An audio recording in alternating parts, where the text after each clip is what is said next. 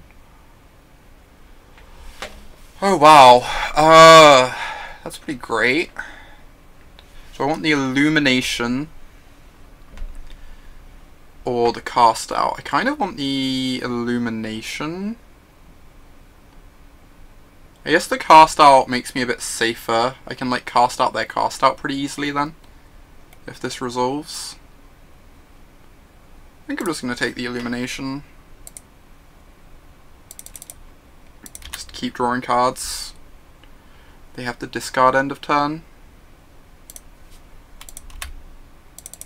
Now we just pass with all this stuff up.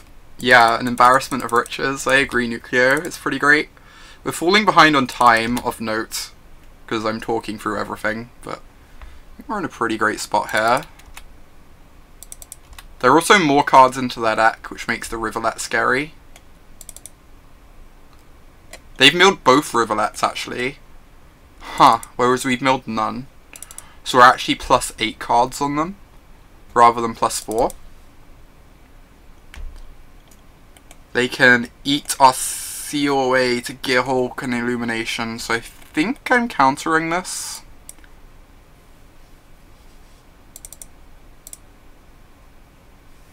And just like commit this into their library. And then still have plenty of stuff up. 3 plus 3, then I don't get to activate as counter. I guess I'll just do this. Just to disallow on it. Disallow the trigger? Does that do anything though? Does that change anything? How's New Standard? New Standard's pretty interesting. If they take the Gearhulk, they get to draw 2. I guess we also just don't have a cast out for the Teferi, so we just have to counter this. Yeah, that makes sense.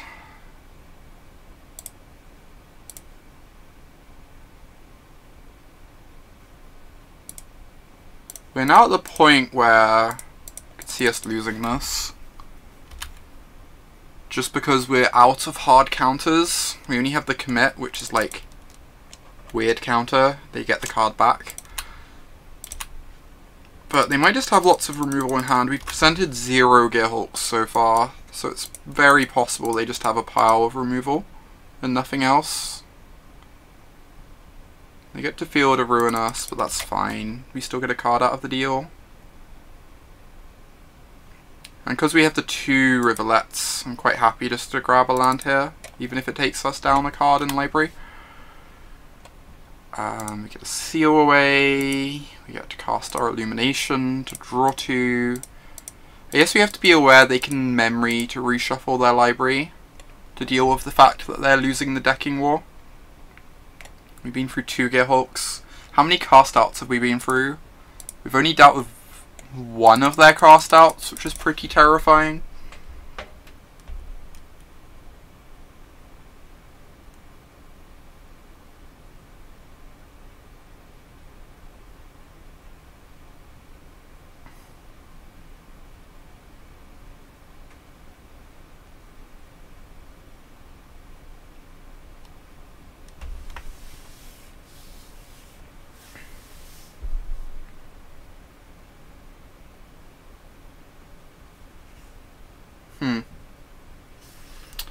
Yeah, they get to cancel this. I might just have to commit memory next turn. I'm starting to feel pretty far behind, honestly. But they have a bunch of answers to the memory, which is awkward too. Ugh. Like, I can commit memory, which is 4, 5, 6, 7, 8, 9, 10. Then they just get to untap and potentially have a Teferi in play though.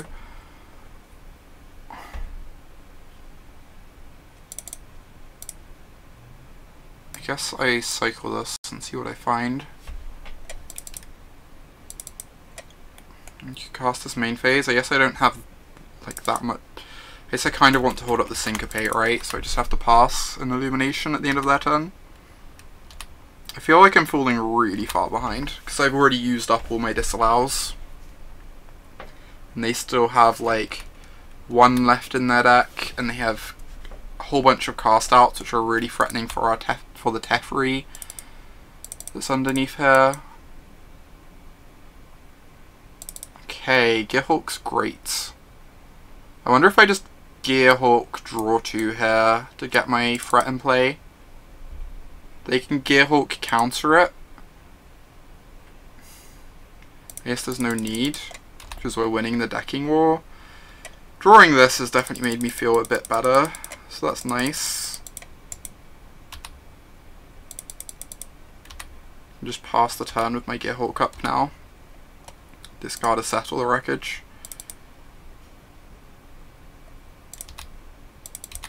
They're very disinclined to attack here because it lets me use my removal nicely. I kind of want to Gearhulk draw 2 here. I guess it doesn't really do anything because they have mono removal in hand. I guess I just untap and accept I'm going to be discarding some stuff. But like, they're going to be discarding stuff soon too.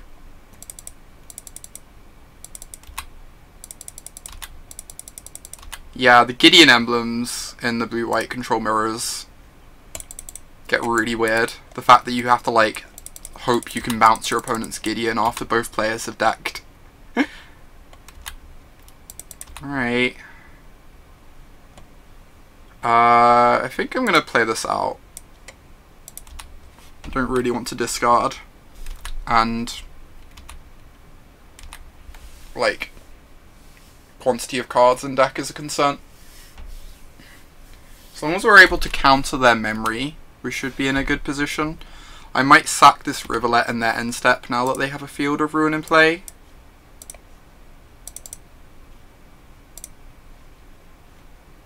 I guess they might disallow this.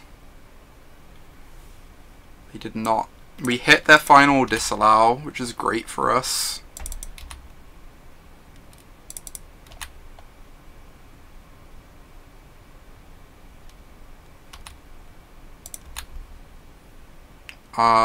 I guess I'm discarding one seal away. They still have 2 Gearhulks left in their deck. Yeah, we have a lot of Gearhulks. We sure have a lot of Gearhulks.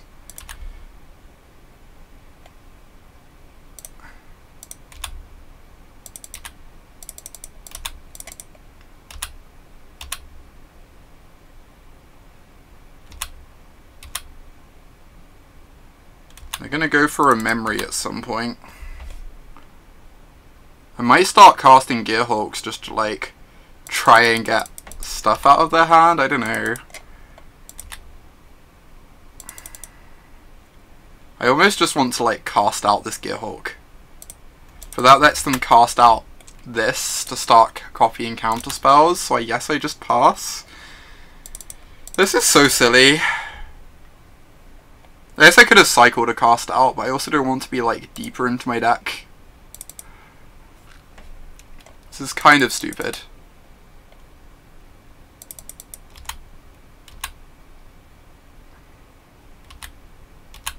Okay, they're gonna discard. I might cast a Gearhulk on their end step now. I think I'm at the point where I can cast a Gearhulk.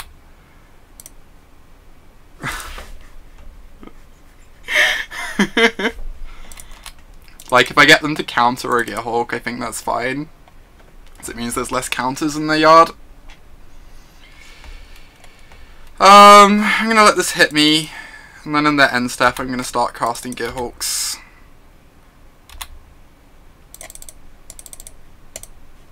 If they counter this, it's whatever. Okay. So I guess I draw 2 because I still have an Ipnu Rivulet in my deck.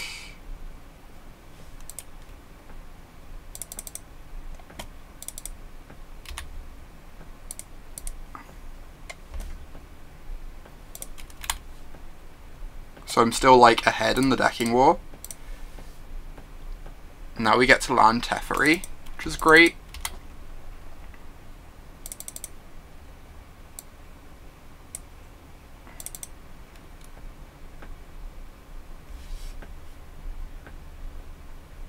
They can go for like Gear Hulk back commit memory here. So I guess I have to counter their Gear Hulk. And they're going to Gear Hulk counter my Gear Hulk. And we're going to reset our hands. But I'm still just going to do this. So I think they're going to Gear Hulk back memory. There's not really a lot we could have done about this though. Our hands have built up so much that they were getting to this point anyway. Yeah. So now they get to memory. They have their Gear Hulk on board too. And they're going to be up 2 Gear Hulks to R1. And we're going to be like down in the decking war again.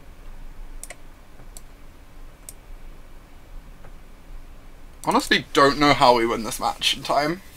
It feels like this game is going to go on forever.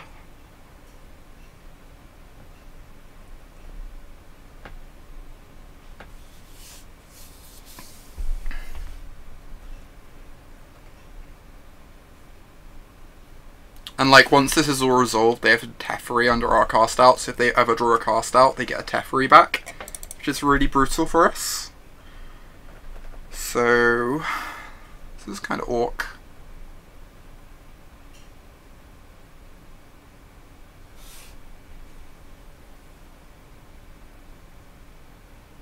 Okay, I might stop talking so much. You probably have a point, Phil.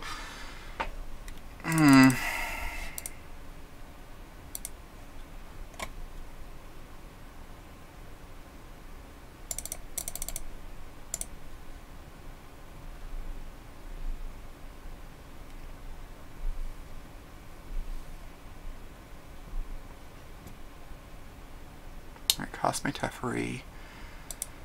Plus Teferi. I guess they only have 2 Gear Hulks in their deck to our 3 because of how things shook there.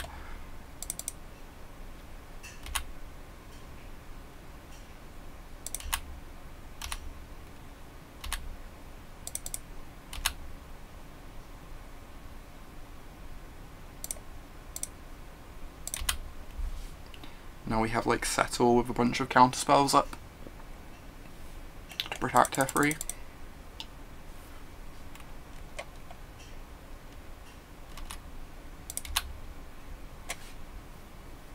I am way ahead on decking, you're correct, Mike. And they can't really pressure this Teferi very well, because we got to untap first.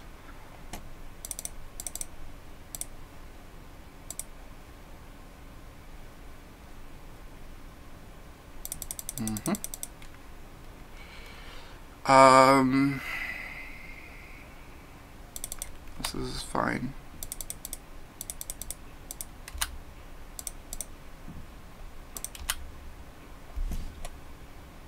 Cast my seal away. Hopefully this resolves. Blink of an eye on your Gear Hulk. Recasting Gear Hulk on disallow.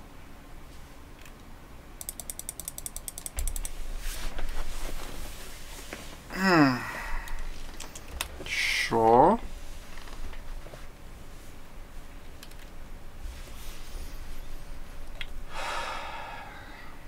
So they cast their Gear Hulk, and I can just counter the Gear Hulk.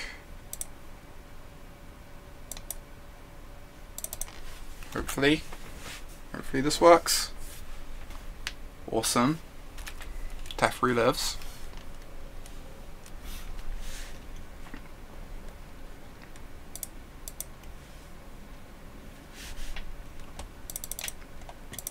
I get to hit them for 5 if I want. I kind of want to keep my Gear Hulk in play just to protect my Teferi. But yes, hitting them is also fine.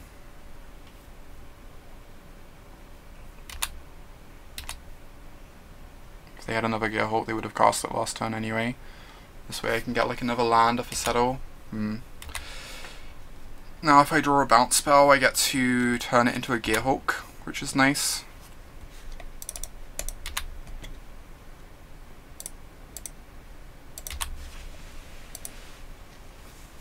Yeah, for sure, old Mac. The way Teferi is worded is weird.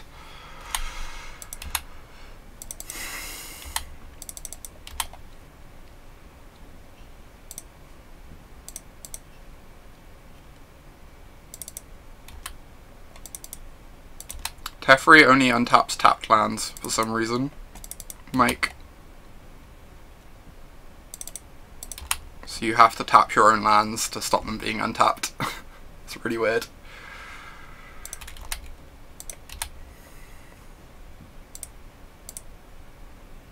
To stop you from untapping your opponent's lands, I mean. Yeah, some weird quirk of the rules. I think we should win this game, then we're going to have to win a post-board one very quickly. But hey. We've now got Teferi in ultimate range, so that's nice.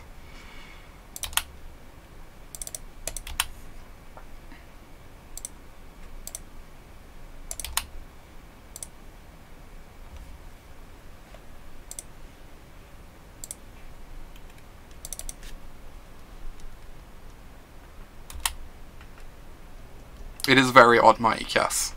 I agree. Everyone thinks this.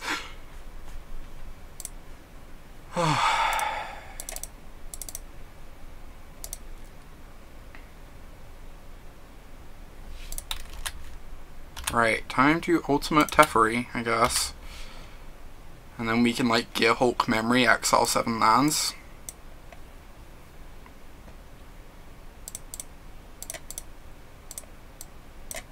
Oh, this is great. This is great. This is so great.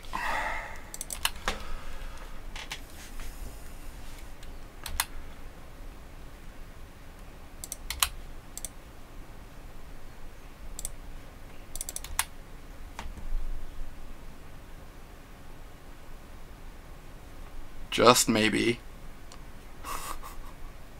Just maybe. I probably wasn't meant to do this at the moment, but I was kind of excited to get to use my Teferi emblem like this.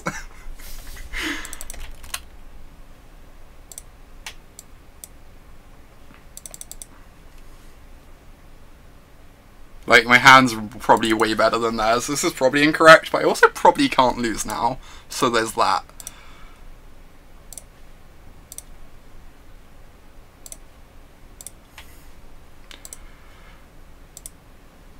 Oh god.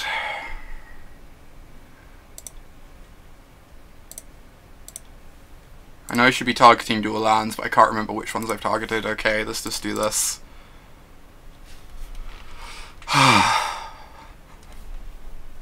This is very silly.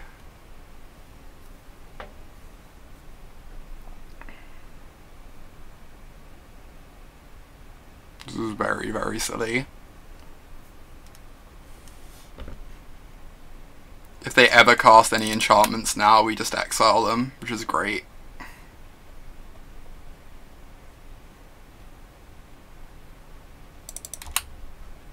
Like, next turn we draw step, kill the cast out. Oh, they're killing this cast out? Sure.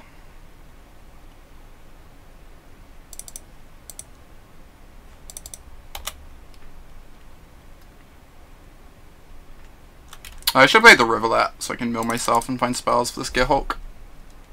Blue-white Ponza. Blue-white Ponza hype.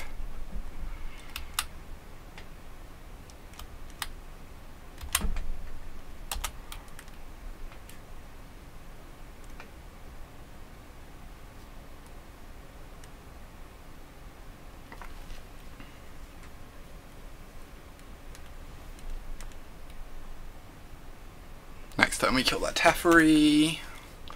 Ooh, they're getting back a Gear Hulk. Okay. Sure.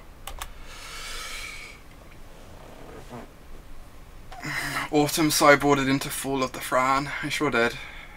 This is game 1. So stupid.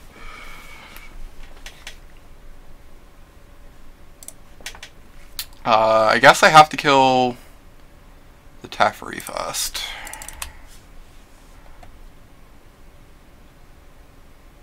This 1, 2, 3, 4, 5. Cast Teferi. If this resolves, I get to start drawing cards with Teferi and exiling more things.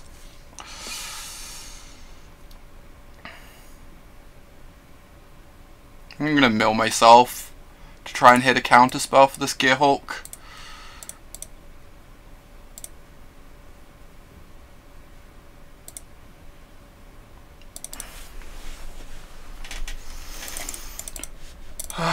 I hit an illumination for the Gearhulk, so that's pretty good. Sure. They only have one blue source up at the moment.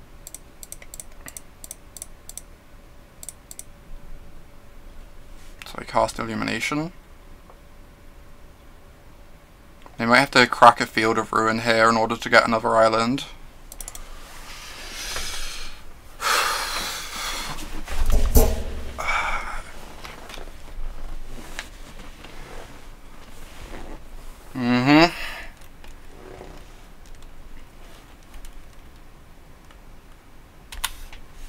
Sure.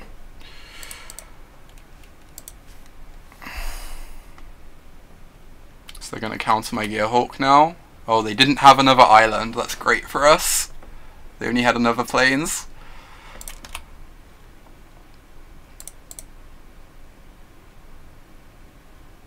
Alright, exile the search. Exile the Gearhulk.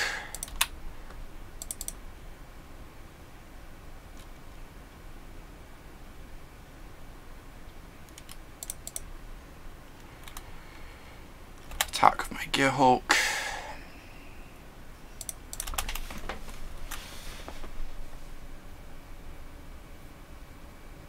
Settle is brutal because it is not an enchantment. We kind of want them to be sticking our things under enchantments, but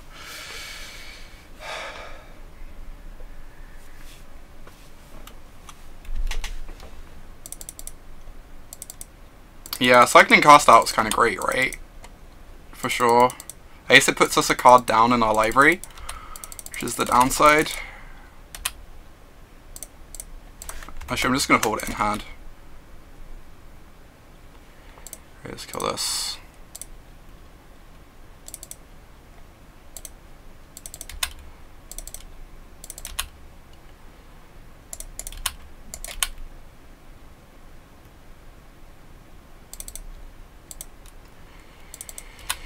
Yep. We still have a Gearhulk left. I guess maybe, like, it's possible I meant to fight over that. I don't know. I don't see how I can win this game in time.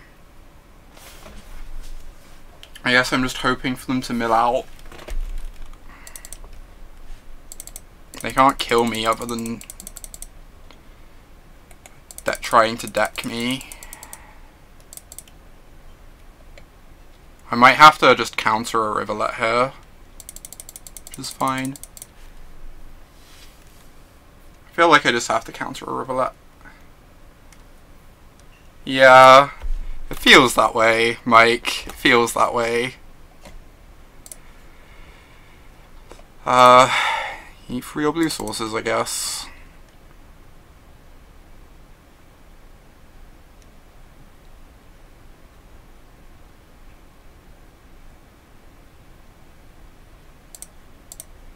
Counter this.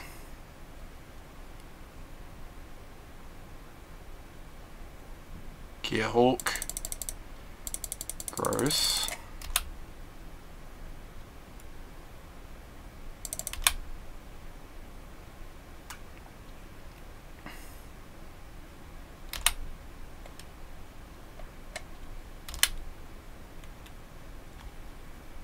Right, a Teferi's gone. We only have a Gearhulk left in our deck now.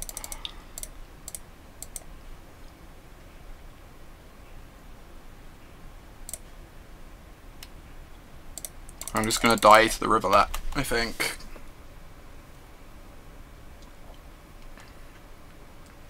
I just died to the Rivulet now. I guess if they don't mill my other Rivulet, I get to Rivulet them and I win the game. But I have to protect it with disallows.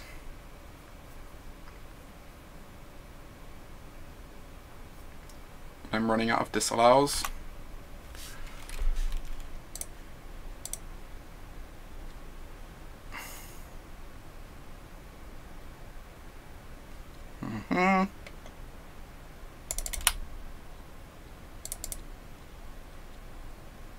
I get to kill all their blue sources, pretty much actually, which is nice.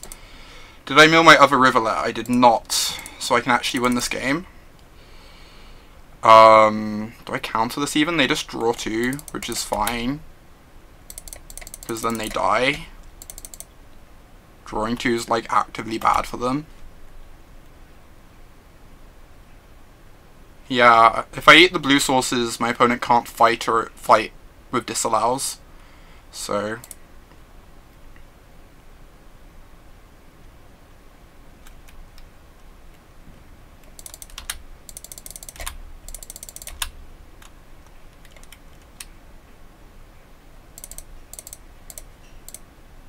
now my opponent's ahead in library. I've cast a lot of disallows this game. You're not wrong. I meant to counter that. Doesn't really matter, but it's kind of annoying. Obviously meant to counter that. Ugh. This game. I guess it's drawing them cards, so it's like whatever, right? It's drawing them cards, but they were already ahead enough in that.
Come on, don't lag.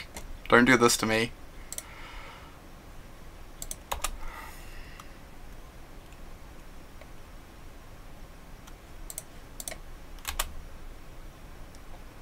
Sorry I'm not being very talkative at the moment. Kinda hard to be, everything considered. Kind of hard to be, everything considered. Oh no! I should play this. This is quicker. This saves me time. Hey there, Rivulet, old friend.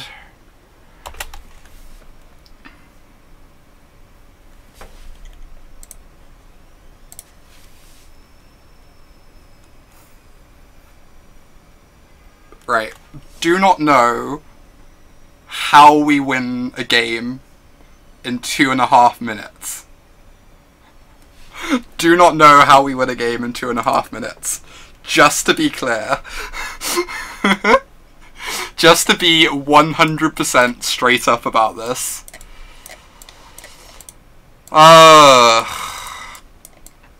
Right.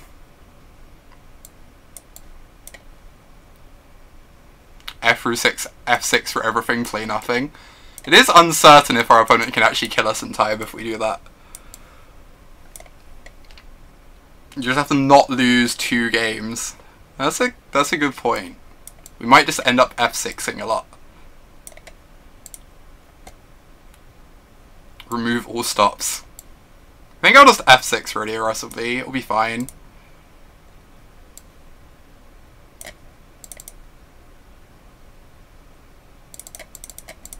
I guess if I'm trying to not die,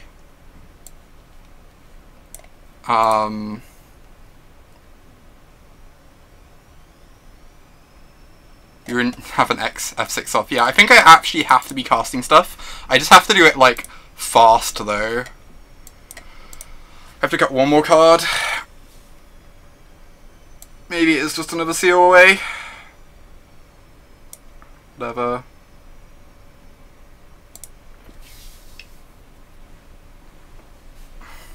Right, I'm not going to talk. I'm going to focus on the game and F6 a lot.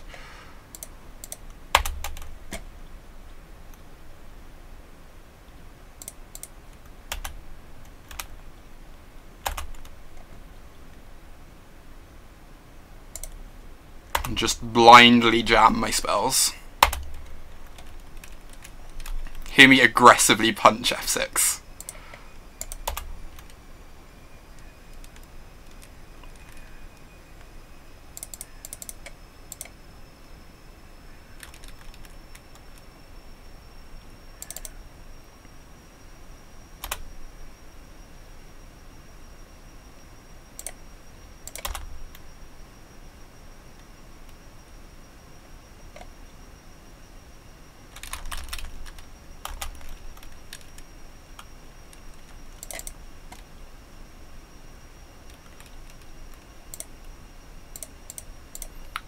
I'm just going to pass my turn.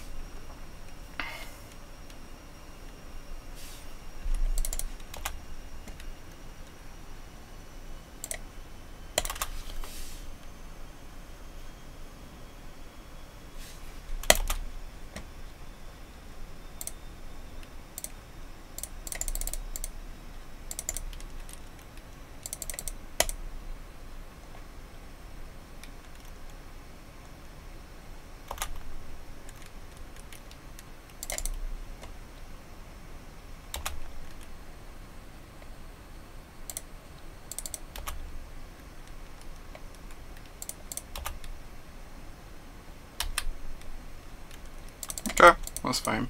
I can commit that in their turn.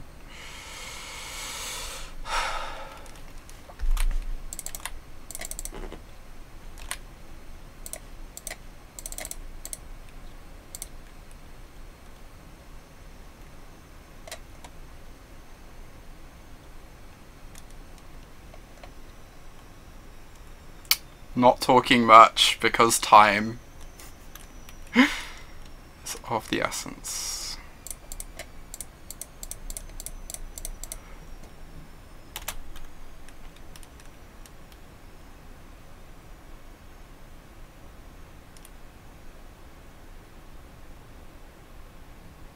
Sure.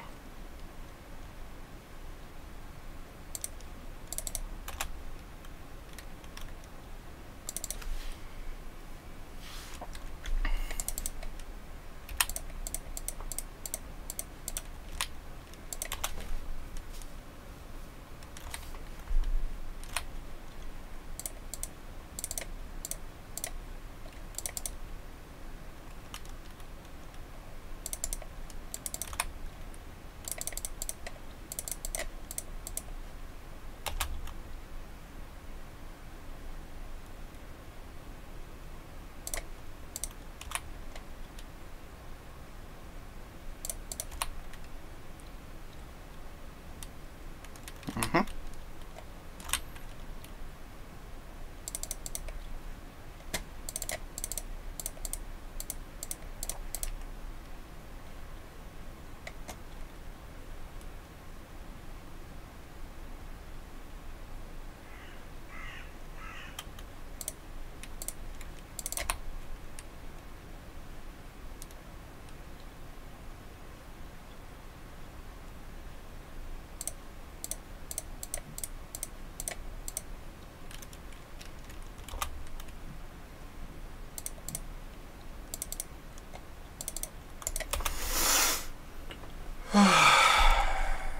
As a whole?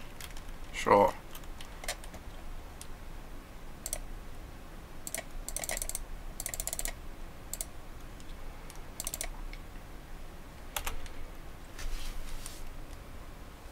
Would have gone for memory there. That seems reasonable. I'm kind of rushing slightly, as you can probably tell. I should cut that in hand for Nezahol. Whatever. Oh god, I didn't attack, because I'm used to having a stop on that piece of combat. Oh well. It's fine.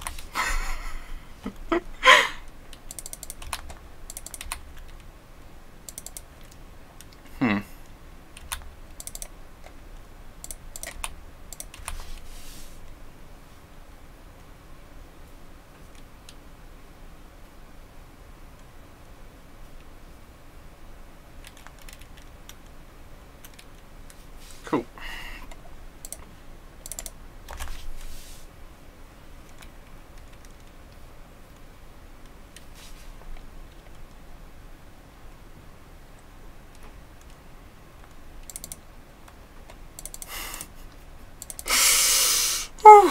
Yeah, sure, Gearhulk's gone. Still got a Lyra coming.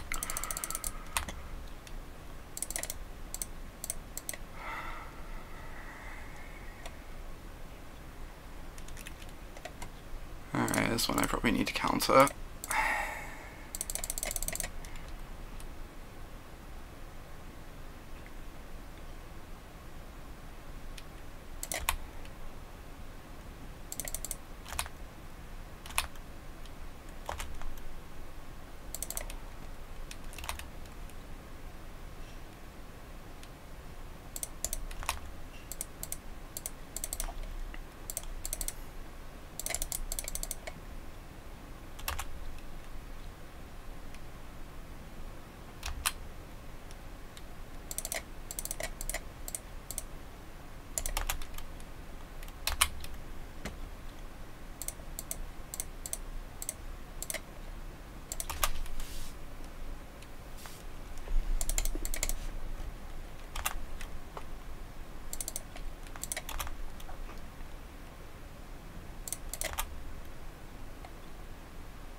Please don't have another counter.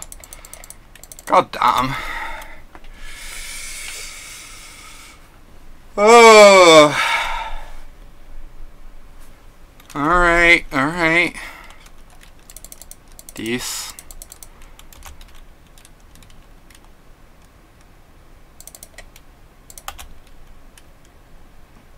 I guess I should memory. In an ideal world I'd memory here, but I simply don't think I have time.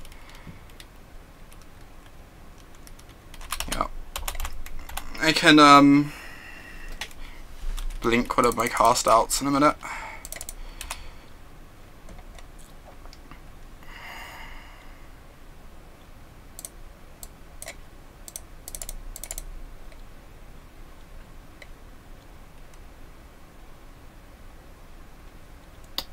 Yeah.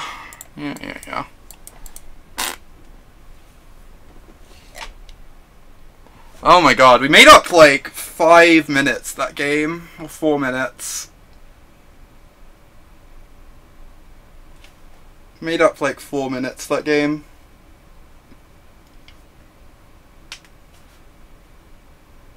It's kind of frustrating too, if we bounce our cast out, the cast out they get back doesn't have anything meaningful to target.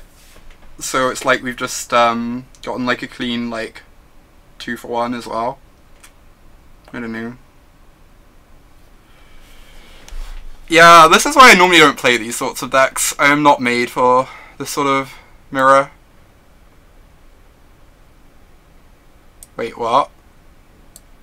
Why am I in sideboarding? I don't understand.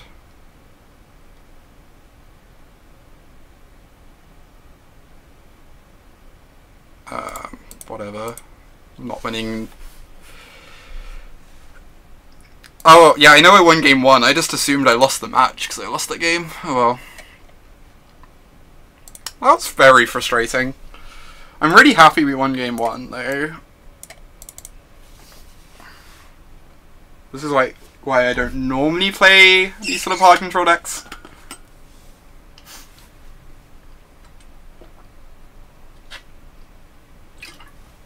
That does nothing, Nuclear Synth. Then our opponent just removes all stops, and we spend way more time clicking to discard to hand size than our opponent does. Or like, we spend the same amount of time, but, you know, we have 4 seconds to spend on discarding things to hand size, and our opponent has a minute and a half. We just lose, even if we remove all stops. It makes no difference.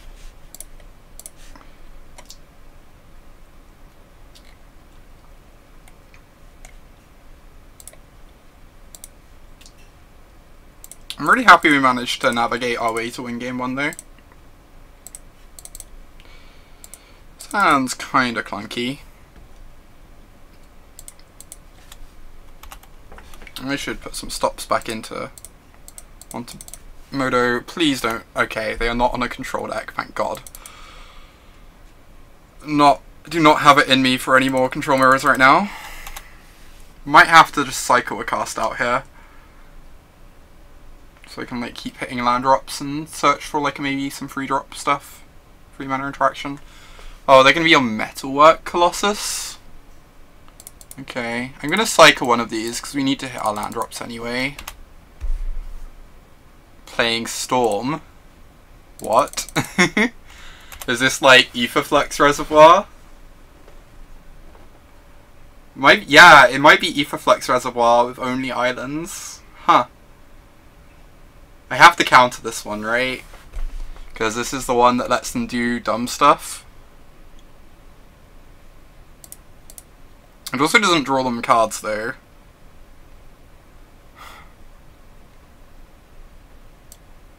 I don't know how this deck works, but I'm assuming we have to just keep Statuary off the table.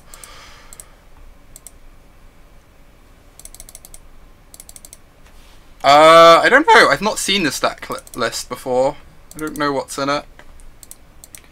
Guess I have to cycle an Illumination to hit my land drops. Yep. Now we've got to cast out if they have another Statuary. It just bounces 0 mana artifacts with Paradoxal Outcome. That makes sense. So now we're going to cast out the Statuary here.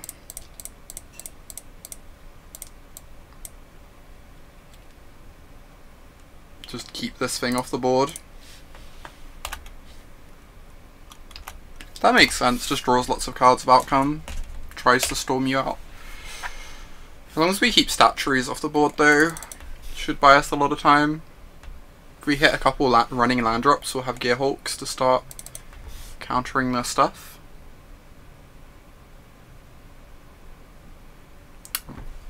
Reverse Engineer.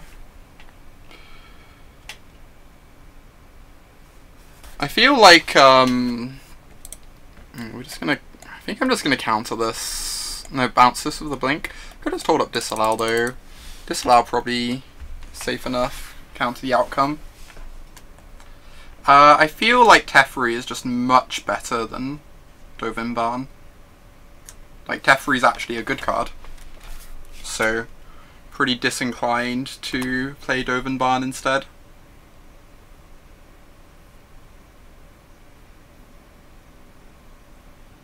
Like, Dovimbarn's fine, but...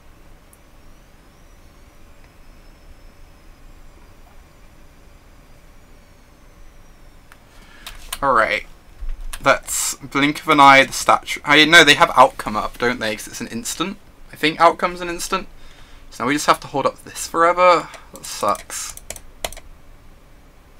I guess we do just have to hold it up though and hope to draw into lands. Awesome.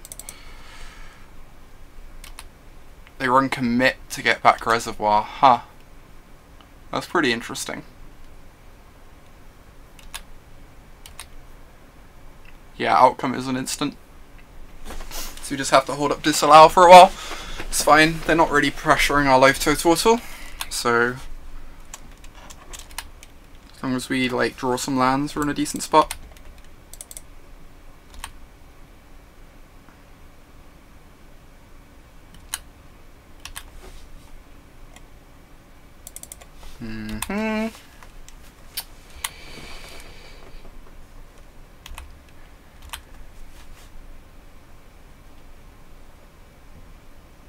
What do they go search for?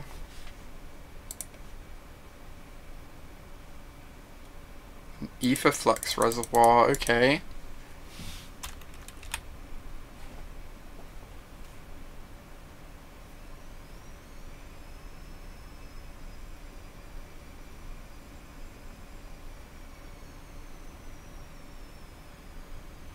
What sort of cards does this deck have in its sideboard that they bring in against control? Is it just counter spells, or do they have like actual creatures? Because this game one feels kind of tough, but if we just get to board in a bunch of negates against them, that's going to make us pretty great post board.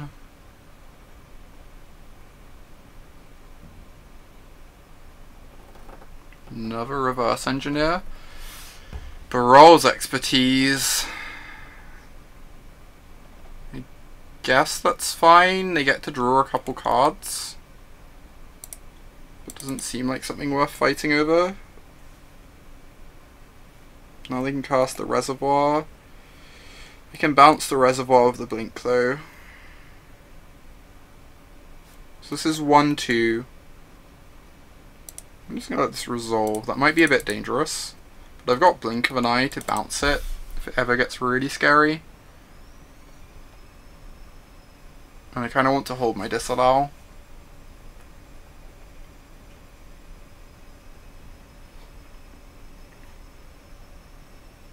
They played their land for the turn. It's turn. They have played their land. But the Ornithopter would let them cast Outcome anyway. I don't know how we possibly win this game. Maybe I just have to just blink without drawing a card now. So I can still hold up Disallow.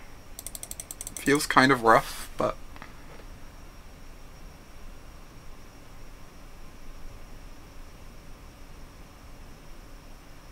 I think that's the line. Yeah, they can Outcome because it has Improvise, so we have to just keep holding up Disallow because of that. Yep. That makes sense. Nucleo.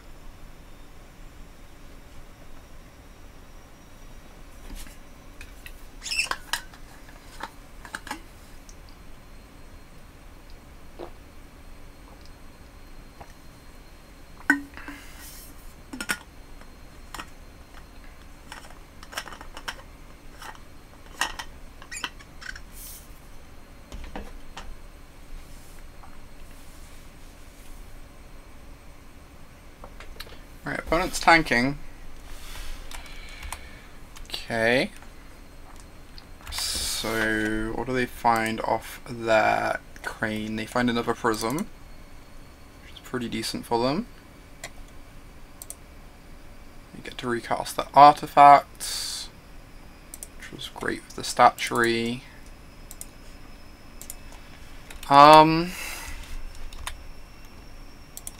It's almost tempting just to bounce the statuary, but I guess that's wrong. We'll just untap and hope to hit a land. Awesome. So now we have Gearhulk Disallow up. So I can just pass the turn here. And get a threat in play, potentially.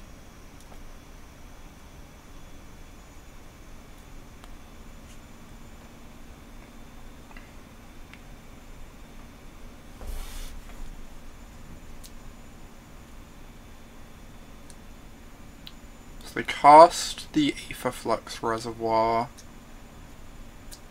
And I almost feel like if they cast that, I have to counter it. I feel like if I Gearhulk Disallow this, they probably can't kill me this turn. And they get to draw a bunch of cards, which is annoying, but I feel like getting a threat in play. Like, we have to provide a clock, because I think they have inevitability in this matchup with all their card draw. So I think we have to get Gearhulk in play as a clock here.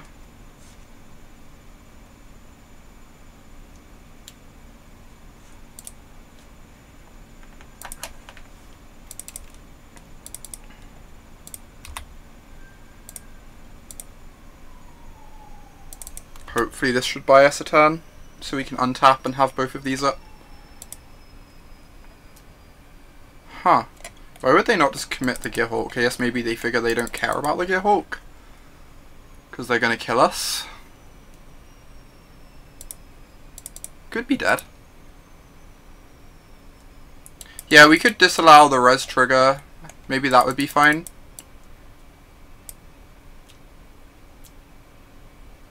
I feel like just stopping them having the reservoir in the first place is about the same though.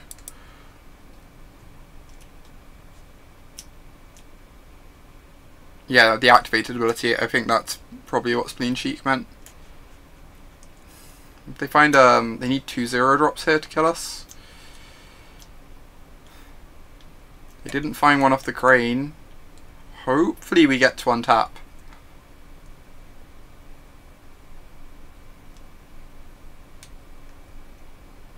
If we do, we get to have Disallow up for this activated ability, which is nice.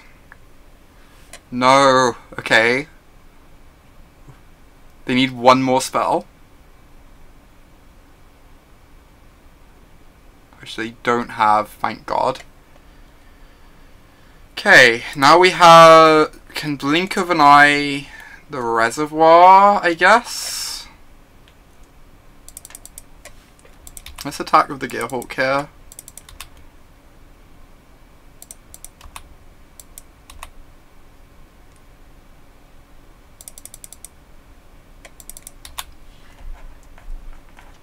This is kind of terrifying, Nucleo. Correct. I'm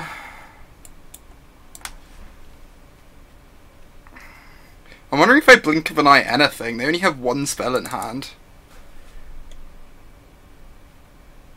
One card in hand. I probably just pass here, right? Just pass with all my mana up. I don't think casting blink of an eye here achieves anything.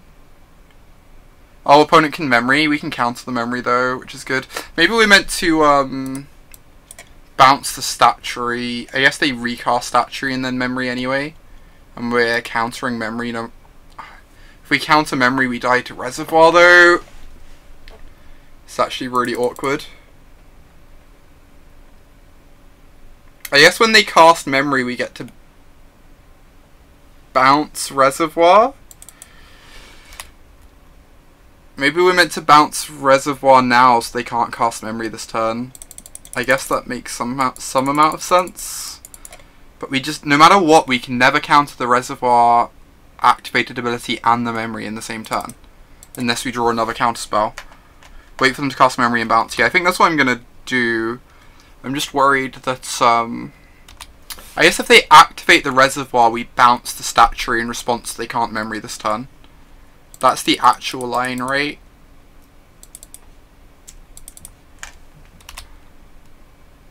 Though now they kind of get to hold us hostage with the reservoir.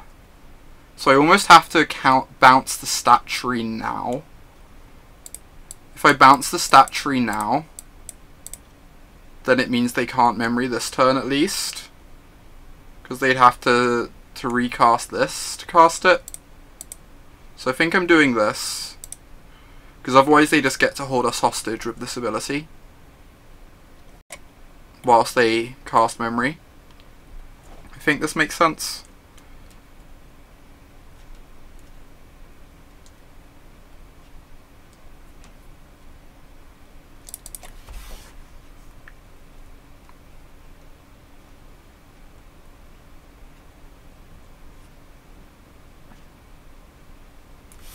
Awesome, so now we get to disallow this.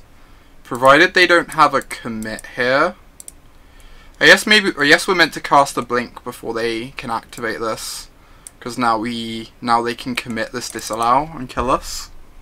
Which is something they couldn't have done otherwise, but didn't end up costing us, which is good. And we drew another disallow because we're great.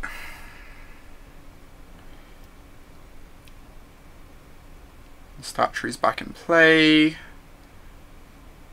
It's fine.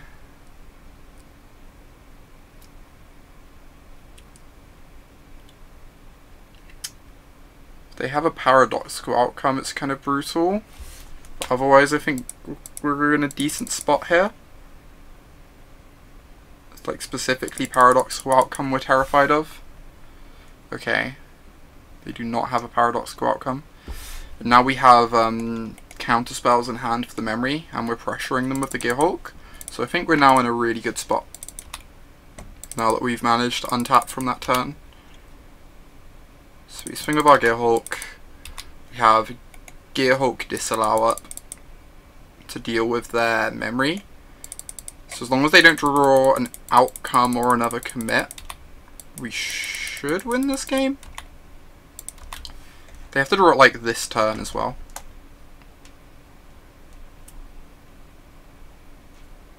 Cool, they just drew an island. So that means we're just gonna Gearhulk disallow this memory. Thank you so much, Chef Ryan. I'm still incredibly happy about that. Cannot wait for both the PT and the Magic Online Championship. It's going to be awesome. Right, let's disallow this memory.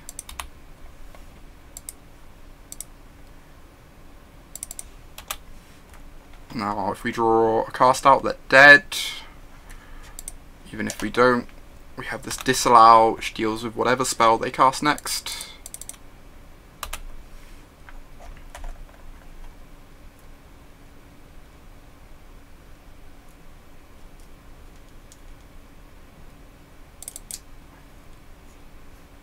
We have been drawing pretty well this game. Only drawing like 2 of our bad removal spells.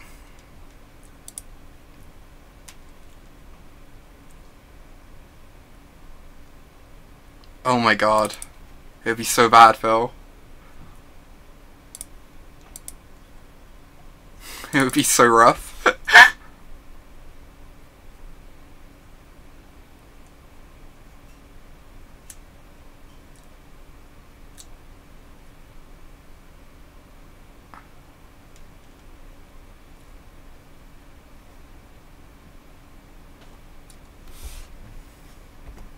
Got bad news for you, opponent. Got some reasonably bad news for you. It means they're not dead this... Wait, they are dead this time because this only gains them 1 life? Yeah. So they can chump a Gearhulk, but they die to the other Gearhulk. Alright. So these are bad. These are bad. These are bad. Take out the bad cards. We can bring in some negates, which seem amazing. Sake the Worldly seem good. Sorcerer Spyglass seems fine. We need 3 more cards. Jace's Defeat counters every card we care about, pretty much. We need 2 more cards. Almost tempted just to... I don't know. I don't know what else we want. It's like we either can bring in some random threats to help close out games, or we can keep in like a couple removal spells that don't really do anything. Maybe they have like Metalwork Colossus in their board or something though, which could make these fine. Lyra for the clock. I'm a bit worried about like tapping out for Lyra as the thing.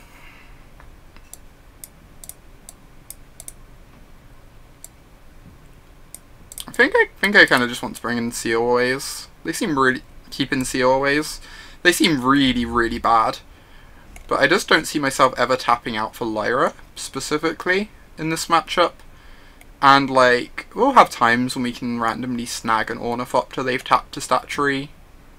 Like, speed up our clock by a turn. And take an artifact off their side. And it's not impossible they have, like, Metalwork Colossus in their board or something like that. I think this is fine. I just don't ever see myself tapping 5 mana for Lyra, except like on turn 8 or 9 once we've already won the game, because we've survived to turn 8 or 9. I think it's pretty marginal one way or the other, but this is fine. I got a negate and a forsake, and our awful COA that I'm immediately regretting.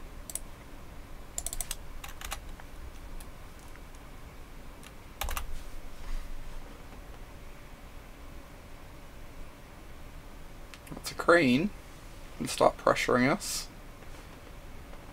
Ooh, they found a Statuary.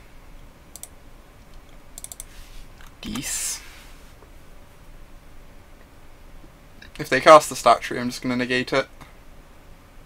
Then they can forsake the Worldly, the next one. Just keep that nonsense off the board. I imagine it's very hard for their deck to win without a Statuary on board. Cool, they're not casting it into negate mana. Makes sense. Yep. I'm just gonna take away their Crane. This game's gonna go on a while. I'm just gonna peck in for a bunch and then get to chump block later in the game. So the way they've done this means they can actually go Statuary into Outcome if we try to forsake the Statuary, which is quite annoying. So I'm almost inclined just to negate this.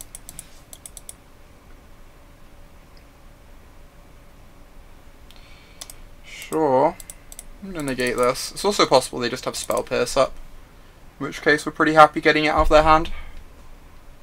Rebuke, sure. Basically the same thing. This is a good card. I wish I could cast this turn. As it is, I think I just have to main phase exile this, so they can't go too wild in their turn. Means they get to untap and do whatever they want, but we just have to keep the stat tree out of play whenever we can.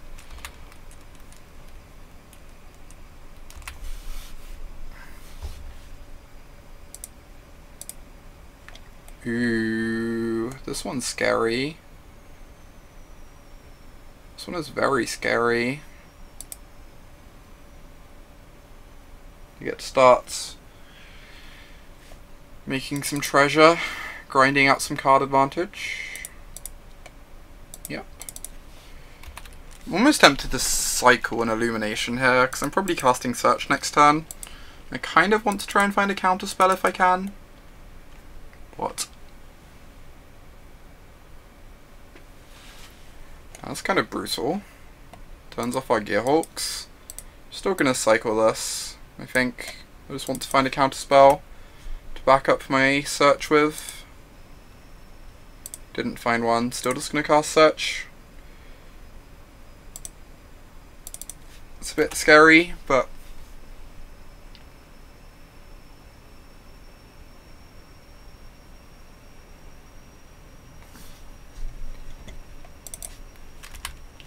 we kind of need to fade for a couple turns almost with the sort of stuff they've got going on at the moment. Since we're probably going to have to spend next turn casting an Illumination.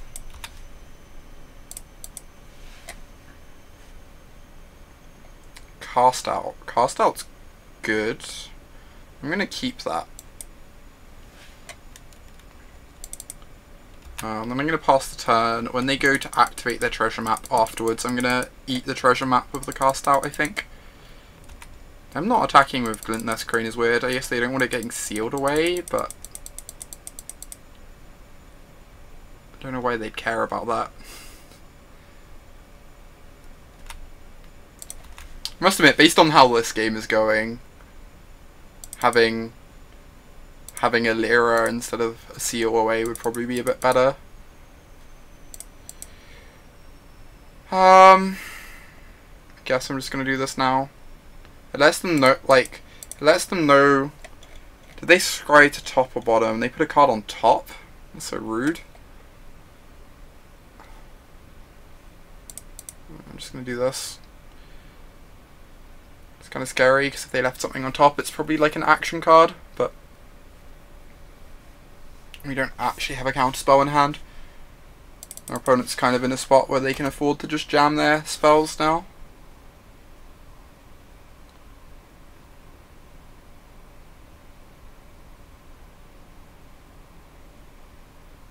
Regardless. Mox Amber, sure. Paradoxical outcome this means, because otherwise there's no reason to cast a Mox Amber onto board. I'm going to get to draw a lot of cards. Reverse Engineer. Kind of the same. Kind of the same as an outcome here.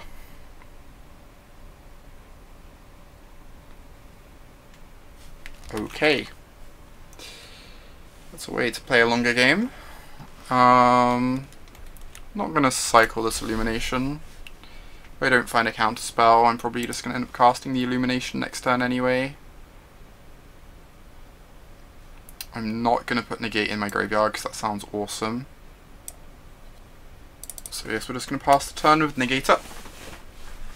If they do nothing, we get to draw 2. If they do something, we can like negate their spell and seal away the assistant.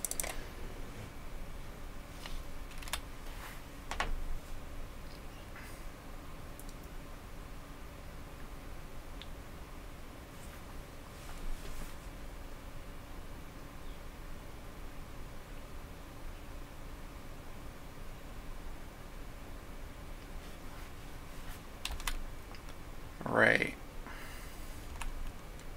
they're going to attack with their creatures. I could just seal away the assistant now to stop them getting any scries, but it's possible they just end up not casting anything this turn.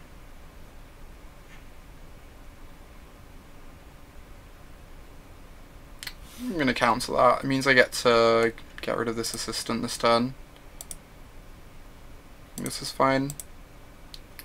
And then next turn I can field the treasure cove before they get to sacrifice any of their treasures.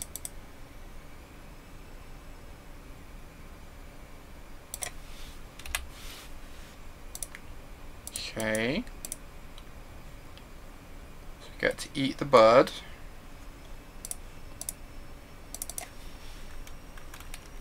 I still don't think I'm cycling this illumination.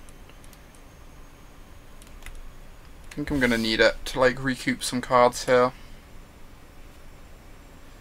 And I think I'm gonna draw the cast out too, because they're gonna Inventor's Fair for like a statuary or something. So I think cast out's a fine draw. Right, let's just get rid of this treasure cove.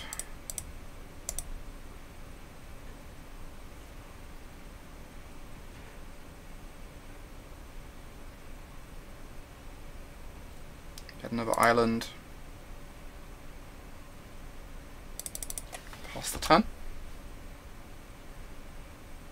There's maybe an argument for dumping the cast out because hitting a land for the illumination this turn would have been really nice. And like it forces them to sack this gravestone sooner as well. We still need to fade for another turn or two. Another treasure map that gets hit by a cast out, so we don't really care about that. I guess they have a commit memory in their yard as well. At some point they just get to flash this back, which is really scary. Maybe that means I just want to cycle, I just have to cycle my illumination aggressively, try and hit land drops before they memory. Kinda hadn't considered that. It makes like a fair bit of sense. Also, if I cycle this, they almost have to sack the gravestone this turn, which is nice. To stop my Azcanta flipping. I'm going to cycle this now. Then they have to sack the gravestone. We get that off board. Otherwise our Azcanta flips. Awesome. We just get to transform Azcanta. That's gas. Now we get to cast out the treasure map with negate up.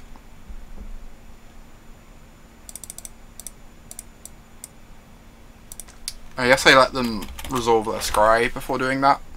We then have negate up for memory, which is really good for us. So they're going to activate the treasure map here. After they activate, we'll exile it with cast out. I should have checked this before casting this, but they put the card on the bottom, so they did not hit an action card, which is good for us. Eat the treasure map. Hopefully this time they go for a memory, so we get to use all our mana. We can untap and start activating Azcanta every turn.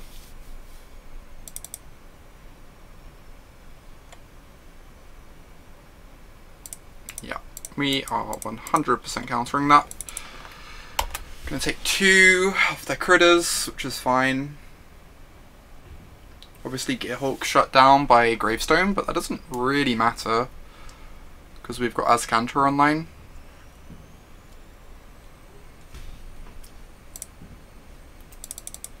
I'm just going to pass here. I can activate Azcanta as and when.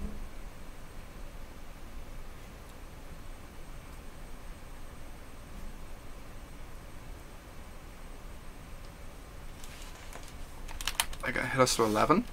Which is fine. Cool. Playing around Gearhulk, so we're saving a life here, even though there's no world in which we're casting Gearhulk instead of activating Azcanta.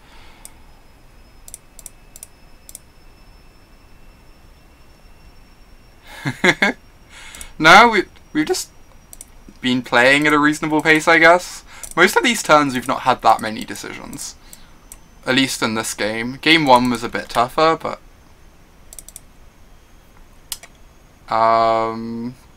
Could just cast Spyglass here on something. I kind of want to be able to cast out and activate Azcanta though, so I'm just going to pass. Like, no matter what, I want to be activating Azcanta every turn for the rest of the game. So, I'm just going to pass the turn quite happily.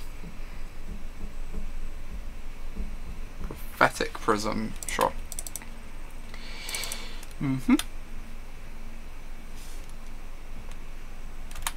So they hit us for 2, or maybe just 1.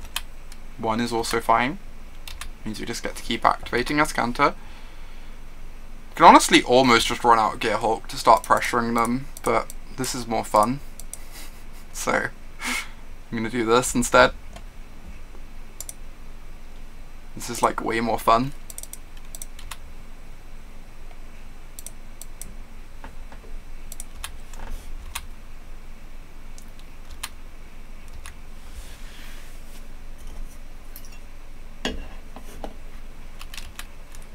Alright, we're going to take 1 again. Ooh, they're finally attacking. This means they have a spell in hand they want to resolve, I think. Could be a paradoxical outcome. I guess I'm just never tapping out of Disallow, so that I don't die to an outcome. And then I'll deal with their threats soon enough. So we have 3, 4, 5, 6, 1, 2, 3. So I can go Gearhulk plus Disallow this turn. Cool. You can just pass the turn here. Cast my Gearhulk as a blocker, have Disallow up for an outcome if they have one. Or they're just going for the outcome now. Oh, what? They're exiling their gravestone. The gravestone? That means my Gearhulk's now online, which is kind of gas. I guess they just wanted to draw an extra card to put more pressure on us. But now we can get some use out of our Gearhulk, which is nice. I'm just going to let them hit me again. I want to do Gearhulk in the end step. That's fine, that does nothing. So I guess I don't get to flashback a spell here. So if I wanted to be really greedy, I can cycle this, activate this, then save Gearhulk for next turn. Now the Silent Gravestone's gone, it's not like I need to just like run my Gearhulk out right now. Hey there, Hogpog. Things are going pretty well. I don't want to cast Gearhulk because if they have paradoxical outcome and they get to draw like 8 cards, that's a way I could reasonably lose the game, I think. I just don't think I'm ever losing to these things hitting me for like chip shots. I guess maybe I meant to like cycle a cast out there to try and find lands. Maybe that's correct. Because bricking on lands here is pretty sad, but I don't know. Pass the turn. I can discard like these blink of an eyes, I guess. They've kind of outlived their usefulness. And then this turn, I get to Gearhulk them with Disallow up and draw 2. Which is great. As long as they don't have 2 paradoxical outcomes in hand. That should set us up for just winning the game.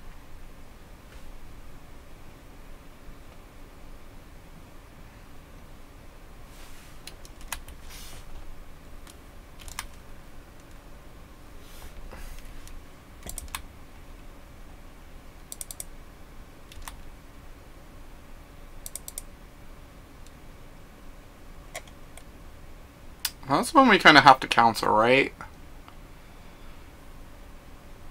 I guess it just grabs an artifact.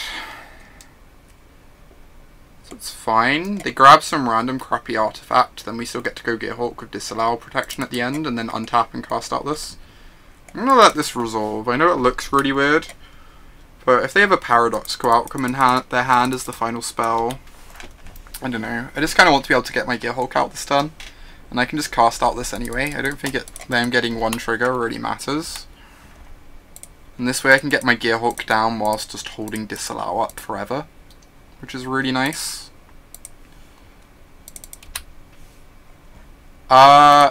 I don't know what happens. I imagine they just lose the trigger but keep the counter. I honestly don't know. Though. Right, we get to attack with Gearhulk, we can cast out this, and then we have double disallow up, and can't possibly ever lose. I guess they get to hit us for 2, but then we get to start cast outing their creatures. Which is fine. Maybe we hold back the Gearhulk this turn. I kind of want to be pressuring them though. I think this is fine. I think just pressuring them is better. Now we exile this. Oh, they may have to sack it even if you counter the trigger. Yeah, that was the thing I didn't know about, was whether they'd still have to sack it or not. Or whether it would sit there with like 3 counters on. They can hit me to 3. Then next turn I get to cast out the Burb. I'm not going to activate this because I just want to hold up Disallow forever. Because the only way we lose is by letting ourselves die to this nonsense.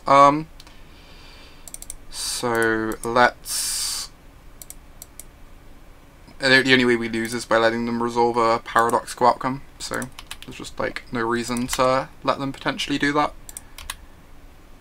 Yeah, that's what I was wondering, Shibex. Whether it would stay in play or not. So we got 2 disallows up. And then next turn, if we hit a land, we get to go to Teferi with double disallow protection.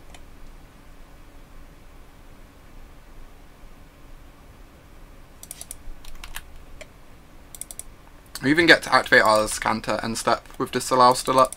So I'm not sure that's relevant. It might just be better just to keep up double disallow for the rest of the game now. Like, I feel like we have all the cards we need to win the game with in our hand. Actually kind of annoying.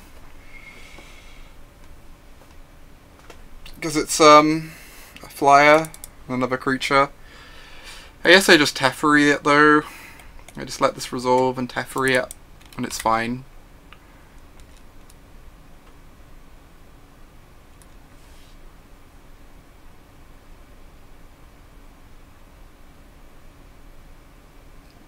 Mox Amber, they get to scry 1, sure.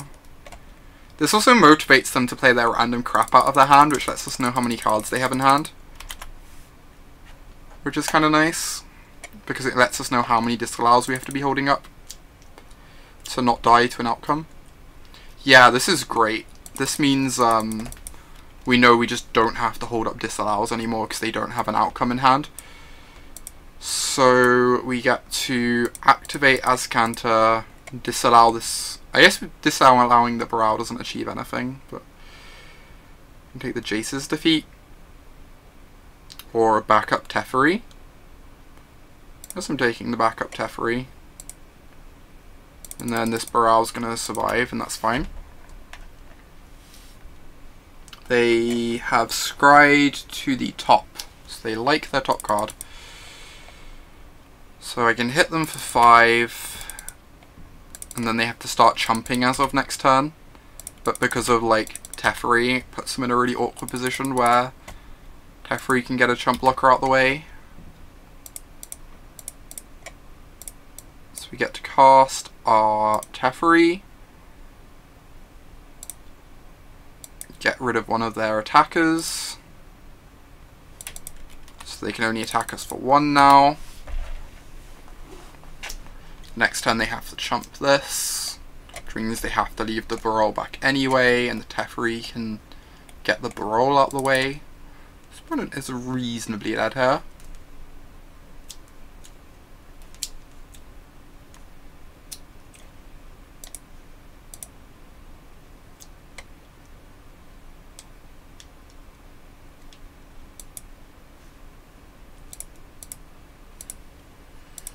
Jeez, this deck is a grind. This has been like a 2-game match and we're still... This gets back again, that's great. I guess I just disallow both halves of this, right? Because I've got another disallow in hand anyway. Like, they get to flash this back and then I counter it again. Somehow we're only slightly behind on clock, I know, right?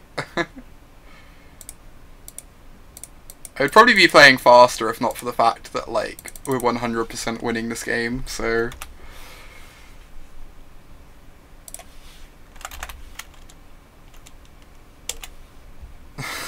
Is it really me streaming? Because I'm only slightly behind on clock? Good question. That went pretty well. Clean 2-0 victory versus Paradoxical Outcome.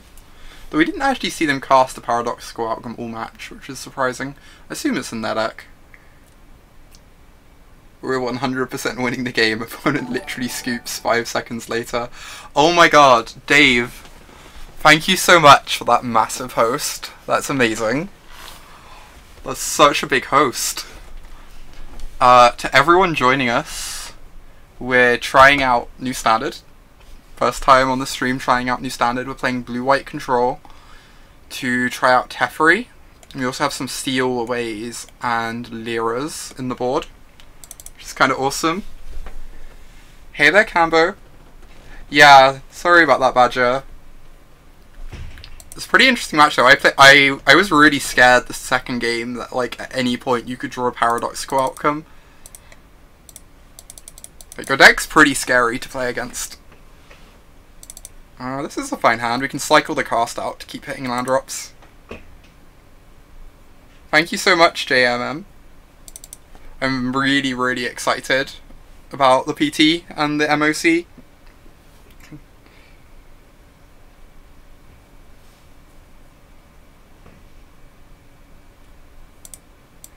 Oh my god, Shop.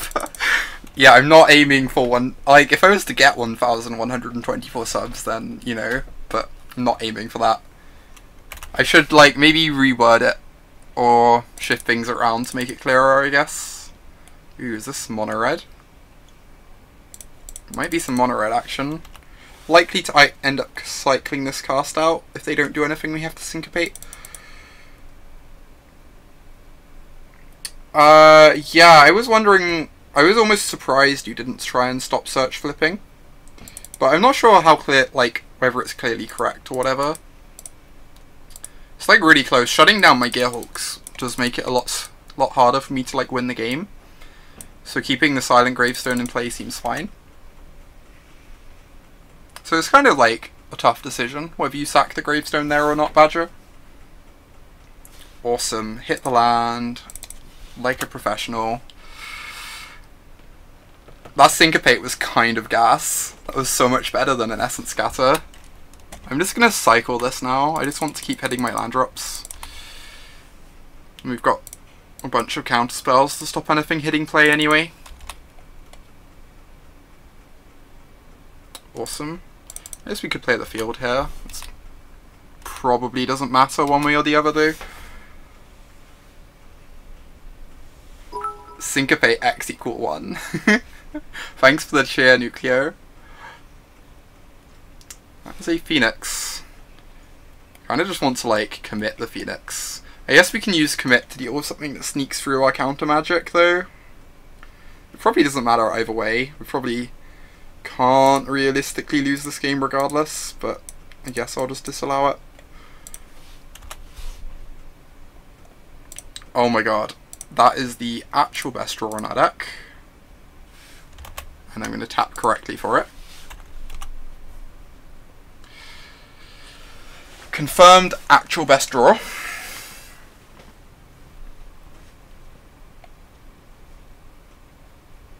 Counter your Phoenix. Get to untap, use my search for a Scanter. Skilled play curve out. Just, like, ripped all the lands we needed. Azcanter's a pretty great place to find, not gonna lie. Alright, Lyra. Lyra seems gas. I haven't activated it in Modern much, although I have in Lantern. I activated it a fair amount in Lantern, I guess. I guess we want this stuff. I assume, obviously they play loads of big things that game, but I assume they have, like, the aggressive portion of a red deck too. We just want this stuff to buy time.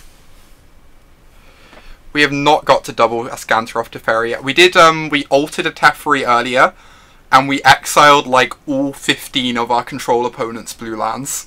so they couldn't cast blue spells anymore. It was kind of delightful. These blink of an eyes seem kind of bad, I guess. I don't know what else we cut. I guess we could cut the Teferis. We're just gonna win with this other stuff anyway. Teferi honestly seems kind of fine though, but maybe it's just worse than our other threats in this matchup. Need to cut 2 more cards. Honestly, have no idea. I guess like an illumination and something else. Maybe we can even go down a land. No, we kind of just need to hit 5 on turn 5, right? Maybe 1 Hulk. Yeah, they're not great against a Braid, I guess. We haven't got like much removal to flashback, just counter spells. They're kind of air multiples for sure. You think I cut the Searches? I really like Search. I don't know. Maybe Search is probably just worse than a Gearhawk though. I can see that. And just keep the 1 copy. I think this is fine.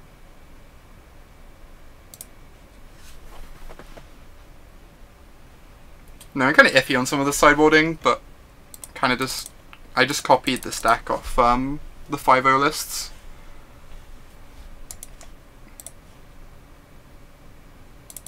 Alright, we've got a removal on 2. No authority, but that is fine. We'll absolutely keep a land on top.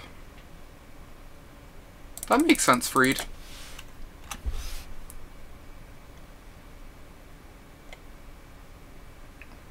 I don't know, I've definitely had games playing aggro where like we're both in top deck mode except my opponent has a Search, so I can't actually top deck out of it, but I guess the idea is that control top deck's better than aggro anyway, so is probably winning in that position regardless. What's going on over there? Opponent's just not had many early aggressive creatures. I assume they're on like a fairly aggressive deck though. I assumed they were on like, so we saw, game 1 we saw Earthshaker Canra and we saw Phoenix, but we didn't see anything else.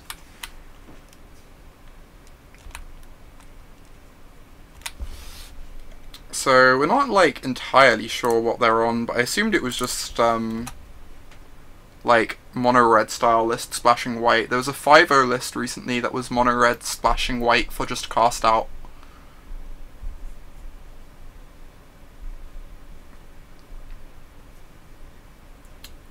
Yeah, they might just have like loads of Phoenixes and stuff, for sure. I think I'm just gonna let this resolve. I kind of want to hold the disallow for a Planeswalker. We can just take 4 off the Phoenix and seal it away at the end of their next turn anyway. So it's not the most scary thing in the world.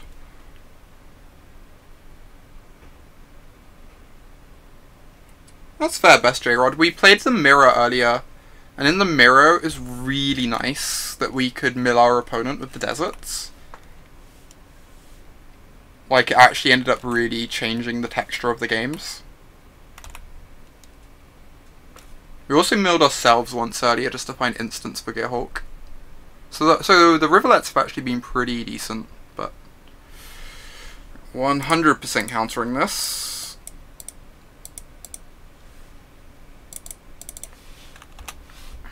Hopefully hitting our land. Yep. I guess I'm just passing and taking another 4. I just want... I guess...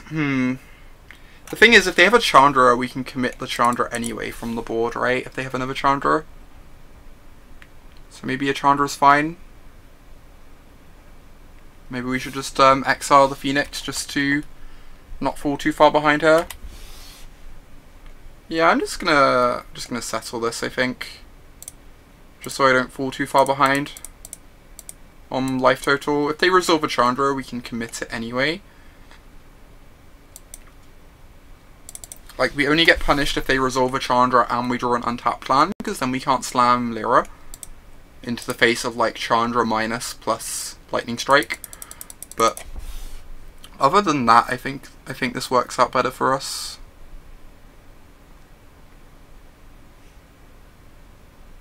Glorybringer. Okay. We can just exile that, so we don't really care about it particularly. Probably just gonna settle this one as well. Just hold my seal away since it costs less mana. Like if we draw a 2-mana spell, then we get to go seal away plus something else. Like they're getting more mana, but they don't really have much to do with it, so it doesn't matter particularly, as far as we can tell.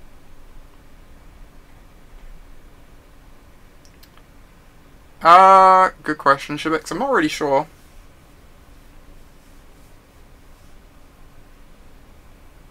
I think the Glorybringer is probably worth more to them, because if they have a Lightning Strike, they can pair the Exert with the Lightning Strike to take down a Lyra, and they've got to be pretty scared of Lyra from their position. So I don't think it's, like, unreasonable to run in with the Phoenix there and value the Glorybringer higher.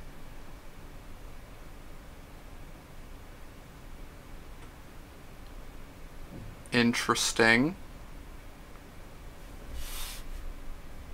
This doesn't change anything, right? We still can't double spell, even with the extra like Lotus Petal here.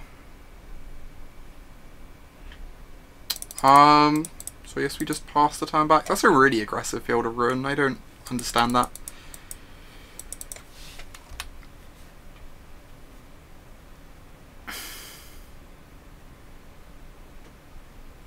Two Scavenger Grounds. This Gilk's looking not ideal.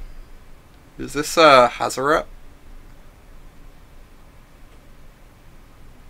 It's a Cycle of Sweltering Suns, sure. What's the Sweltering Suns in their deck for? Maybe they're scared of History of Benalia? That could kind of make sense. Right, they're gonna swing with the Glorybringer. I kind of just want to let it hit me. Like, if they don't have any spells, I'm gonna win the game, right? And the 4 damage won't matter. And if they do have any other spells, I'd like to be able to counter them. Oh, scared of the sideboard cat? That makes sense. I feel like everyone's just gonna be playing Lyra now, though, instead of the cat. Yeah, this is red-white mid-range, for sure. It's got, like, the fact it has a sweeper and stuff makes it notably different from, like, the other red-white deck that was posted recently. Yeah, exactly, Freed. Everyone plays Lyra now, since Lyra is so much harder to kill than Regal Caracal.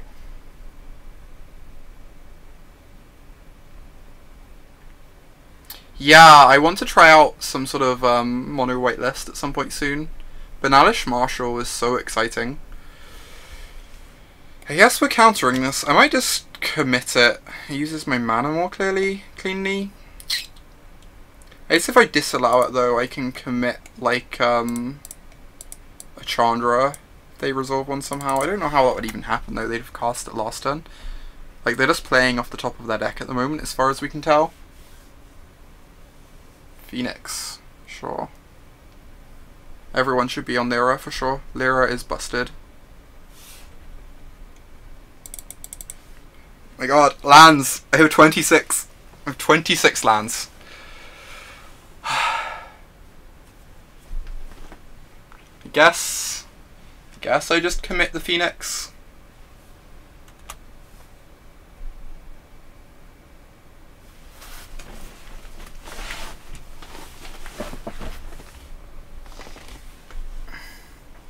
Spyglass? What's that gonna name? That's an aggressive sideboard card. Literally half my remaining deck is lands right now. Sounds about right.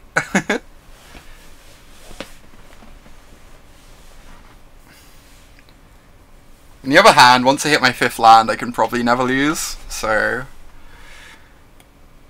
What's this gonna name?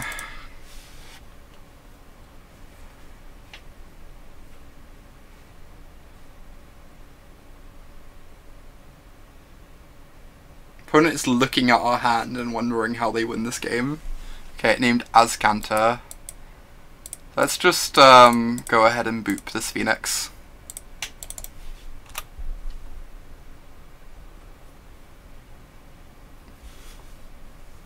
Yeah, naming Azcanta makes sense.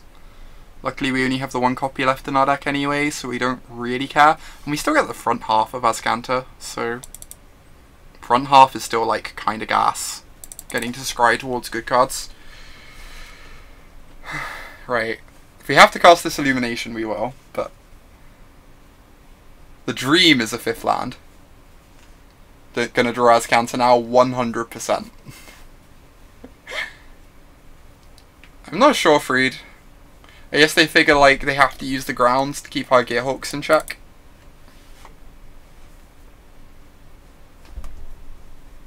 Fifth land seems greedy. We're not allowed to ask for a 5th land.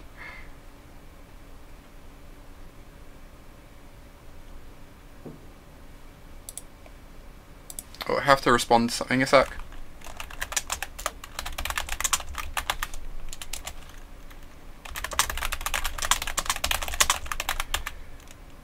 This authority of the councils looks slightly horrendous. Not gonna lie. Alright, let's cast my divination. Get my tap land in play. This authority of the councils looks slightly horrendous. Yeah, for sure play Illumination. They know from the Spyglass we don't have counterspells in hand. And if we hit a tap land like we did, we really want to get it into play. So, completely agree with you, Freed. Alright. I guess I'm just gonna cast my Mythic. This authority. And ship the turn back. Yeah, I can authority and... yeah. I can deal with the Phoenix quite nicely. Also just got Lyra, like they have to answer Lyra immediately or else they lose the game. Lyra's just gonna kill them very quickly whilst making them unable to race us.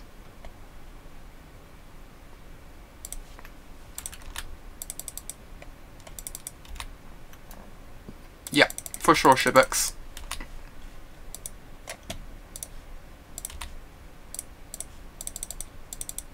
Now I just get to start casting 5/6s.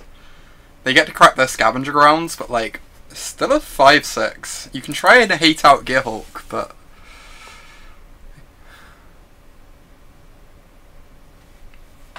4 mana.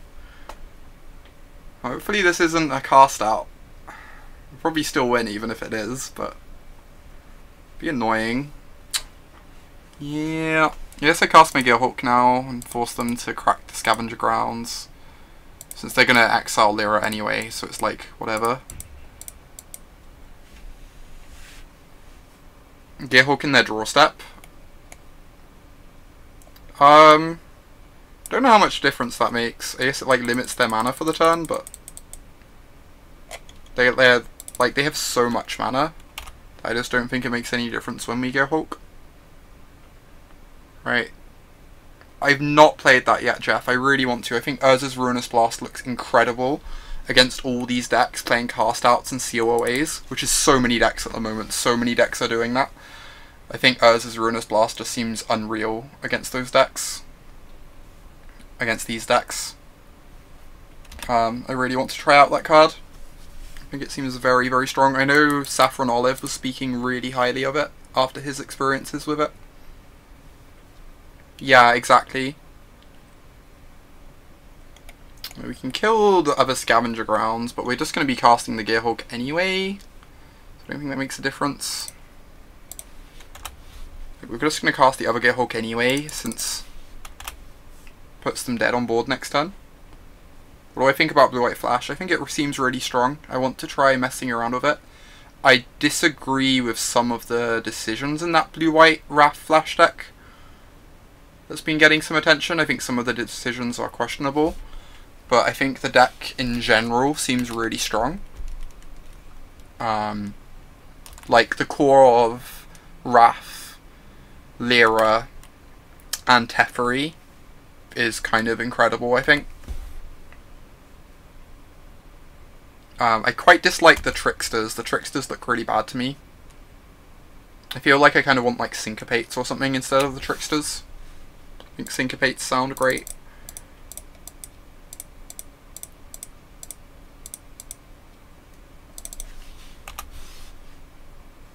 You're starting to think Wrath is the weakling. That's interesting. I could see that being possible. I could see that being possible. But I'm pretty excited to try out Wrath and see how it goes. So, like, I could see Wrath also just being amazing. This is a list I copied off the 5.0 lists, so I'm not convinced that we're meant to be playing Blink of an Eye, but I just copied the list to try it out, and didn't really want to change too much before getting to play with it. Blink of an Eye has been, like, fine. It's done, like, some nice stuff over the league. I probably wouldn't register them again. I'd probably register other stuff instead, though. This is rude. I guess chumping a Gearhulk isn't exactly winning the game. They have 7 mana. 1, 2, 3, 4, 5, 6, 7, 8, 9. So we can cancel this, right? They have 7, we have 9. Cool.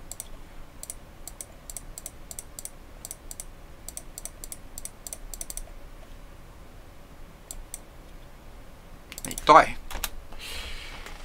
You haven't lived until you've cast Instant Speed Walking Ballista. That does sound kind of great. Yeah, people are going to get used to Wrath really quickly, for sure. It is nice at getting the cast outs back. That's something that actually came up a bunch earlier. Blink should be more Syncopates. I think I agree with you. I imagine that is true. Syncopate has felt really strong, and Blink of an Eye has felt like fine. I think I agree with you that there should just be more Syncopates. It gets kind of awkward once you're at this point where you have like 13 things you can flash back with your 4 Gearhulks, but I think that's fine. I could also just see playing another Teferi over one of the Gearhulks. Like, Teferi has been excellent.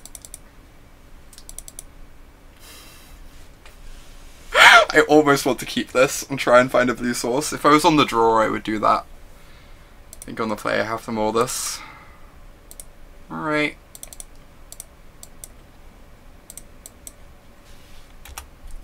This could be a tough game to win, mull to 5.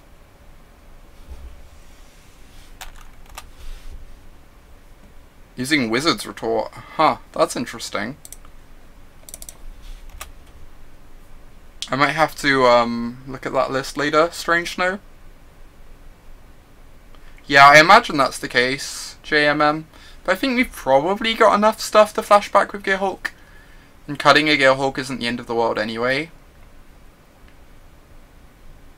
Ooh, this is Wizards. It's exciting. I think, realistically, I have to cast this on turn 3. On turn 4. Just to, like, recoup some cards here. So, I'm not going to cycle it. And, like, hopefully we can curve Illumination into Fumigate into Gearhulk. And then we have a decent chance, I think, against our opponent's deck.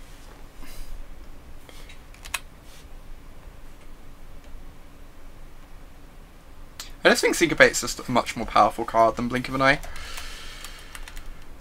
Syncopate has really, really pleased me so far. I'm not in love with giving them another mana here, but I also kind of want to guarantee I have my 5th white. I had my 2nd white on turn 5, so I guess I'm going to do this.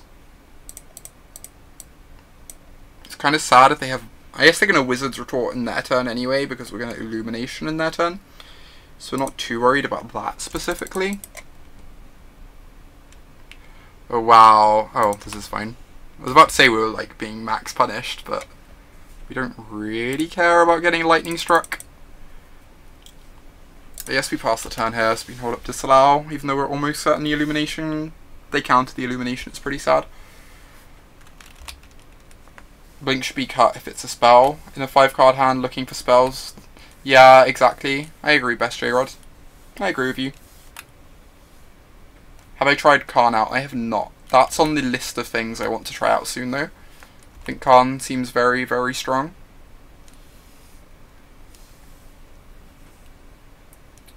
field in our previous main phase. I'm not sure I understand JMM.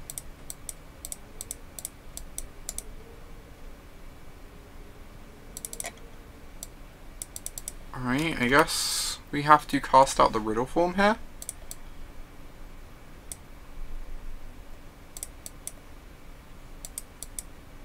I'm just going to go ahead and do this now, since I don't want to get wizards retorted. I guess then I can't hold up disallow though. I guess I just pass the turn because of that. That seems fine. It also means I get to hold up represent settle, which is nice. Yeah, I think Khan seems very impressive, for sure. When we played field, we could have cracked it in our turn instead of waiting for their turn and opening up the extra mana. We were representing stuff by holding it up, which might have made our opponent play differently. It's like part of the consideration. There's definitely an argument for just doing it like you say. Okay, they draw a card. Because then our opponent doesn't get the extra mana on their end step. I think I like just representing stuff, and like the chance that the extra mana ends up mattering is reasonably low. I'm going to cast out this thing now, and then untap and fumigate. They're probably going to retort this. Sadly, no. Awesome. Yeah, opponent is playing around settles quite well. Which means they don't have the counter. Yeah, that makes sense, Shibix. I didn't think of that. That makes a lot of sense. This fumigate is great. If we hit a land next turn, we can't possibly lose. Even if we don't, we have like seal away plus disallow, which is kind of busted.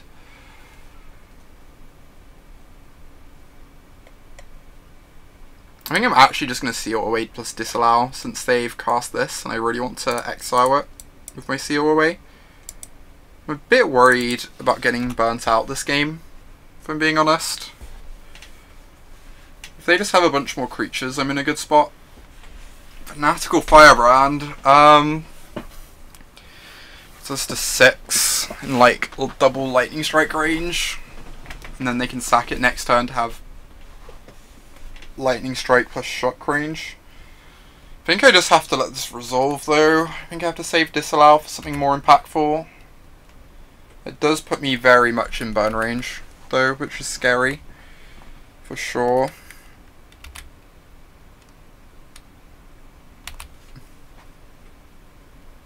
So we're on 6. It's definitely a dangerous spot for us. Could very easily lose this game. But putting up a decent fight for a multi-5.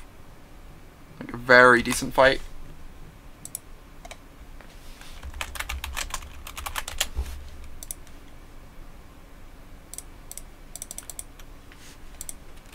If they attack here, I'm just going to cast the Gearhawk and hope that they don't have a retort or lethal burn in hand. It's not like we're doing anything else with our turn the way our mana looks. Lightning Strike, give another one. Shock, okay. Cool. So even if we countered this, it would have made no difference. They'd have just burnt us out. That was kind of brutal.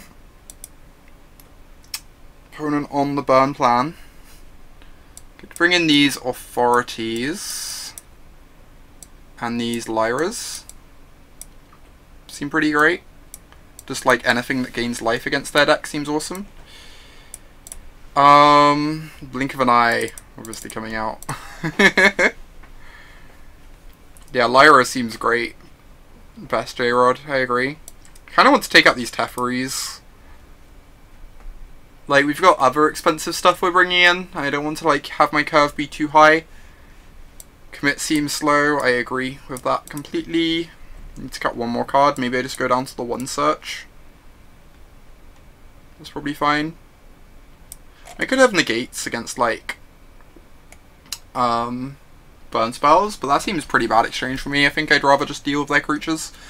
I guess negate also deals with potential sideboard planeswalkers, or their own negates, or their wizard retorts, which are like fine things to counter. They also have riddle form, so we could play like 2 negates. That seems reasonable. Jace's defeat. Oh, you're right. Jace's defeat is also a strong consideration. Jace's defeat's just better than negate, right? Yeah. I think I'm gonna board out a couple settles. Just because I think they're pretty awkward against blue decks post-board. Since you end up holding them up when your opponent has all their blue mana open. And that feels kind of rough. You can like never play around their counter spells at all. I think this seems fine.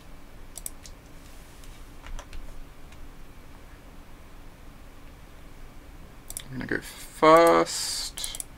This has a turn 1 authority, so I'm gonna keep it. Obviously, the hand needs to hit some lands, but I think authority is pretty good in this matchup for slowing down their starts. So I think this is a fine hand.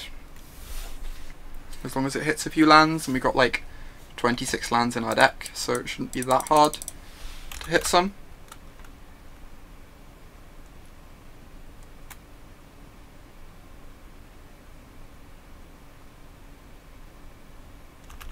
Riddle form versus authority, brutal. I guess I'm just going to pass Seal away up here. Obviously I want to cycle the Illumination for a land at some point, but this way I threaten to seal away the riddle form.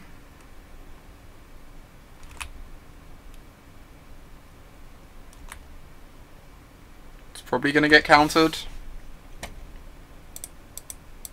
by the looks of things, but I'm still going to go for it.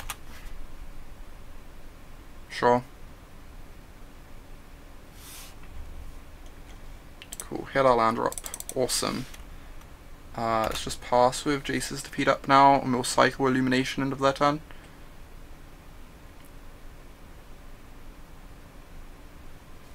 Yeah.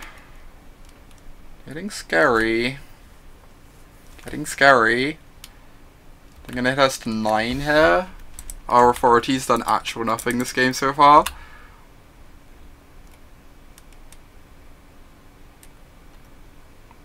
We're going to be countering this. I'm going to cycle my Illumination first. The extra info. Okay, Lyra's good. If there's a way we get back in this game, it probably involves Lyra. We hit the lands, we're kind of punished for countering this. Though honestly, if they have a counter spell, and we don't counter this, and they counter our settle, we're so dead. That, I think we do just have to counter that regardless there.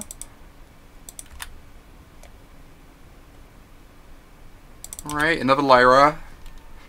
Like, it's not a great draw, but it's not the stone worst. Because now if they counter the first Lyra, at least one will resolve. I get to start scrying with the riddle form. They scryed to the top. Okay. There's a Soul Scar Mage. Gains us life. Doesn't trigger riddle form. Yeah, I imagine that's the case, best J-Rod.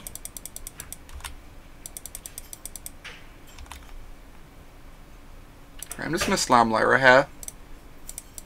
If they counter Lyra, then it means they can't activate the scry ability. It means we can just go for the other Lyra next turn, which is kind of nice. Sick. Hopefully this Lyra just, like, takes over the game.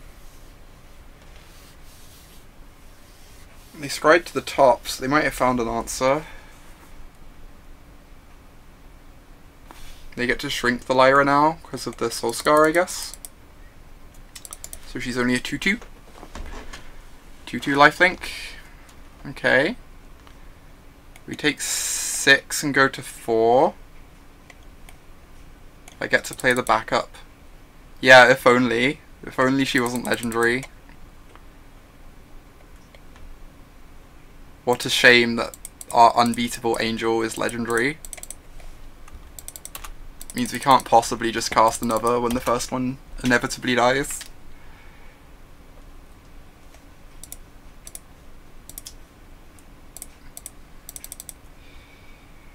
Awesome.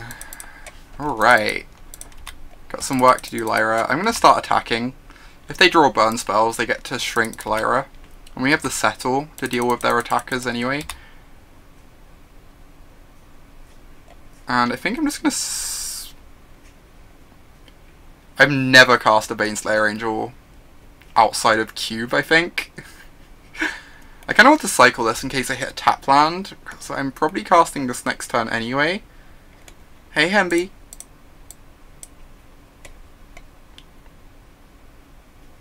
Okay, that's also fine. Disallow seems decent. Really needs to return to the battlefield after she dies. Sounds likely, Phil. Sounds like that would make Lyra slightly more playable.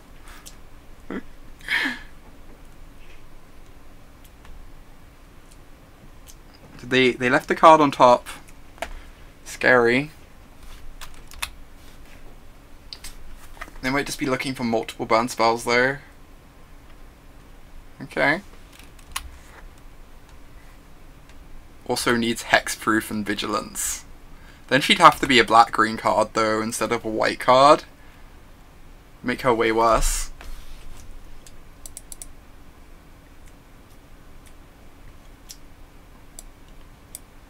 Want to change anything? What's the results at the moment? We're 2-1. We lost round 1 to timing out a match that we probably were gonna win. But game 1 it was a blue-white control mirror. Game 1 took 40 minutes. It was kind of unreal. Both mine and my opponent's clocks were like under 5 minutes by the time it ended. Let you dream. I don't know if I want to change anything here. I might just run it back. I'm pretty happy with how this is set up, I think. I do worry that search is like maybe a bit slow compared to a negate. Maybe our creatures just go over the top of our opponents as the game goes on. Seems reasonable. Opponents left in like a lot of burn spells. So they have a lot of air in their deck, which is nice. In paper I win round 1, no question. Yep, I imagine that is the case, Phil. In paper I probably win round 1 in like extra turns for game 1. This is looking a bit more awkward on the draw. Not gonna lie. You're shocked to see Shock still in? I'm a bit surprised. I don't know what they took out instead. And they had like multiple Shocks as well.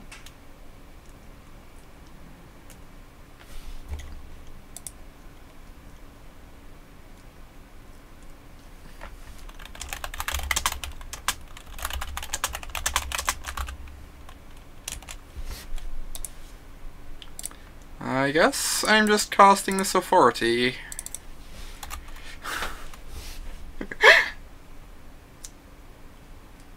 Yeah, that's my thinking, Tamio. I was wondering that earlier today.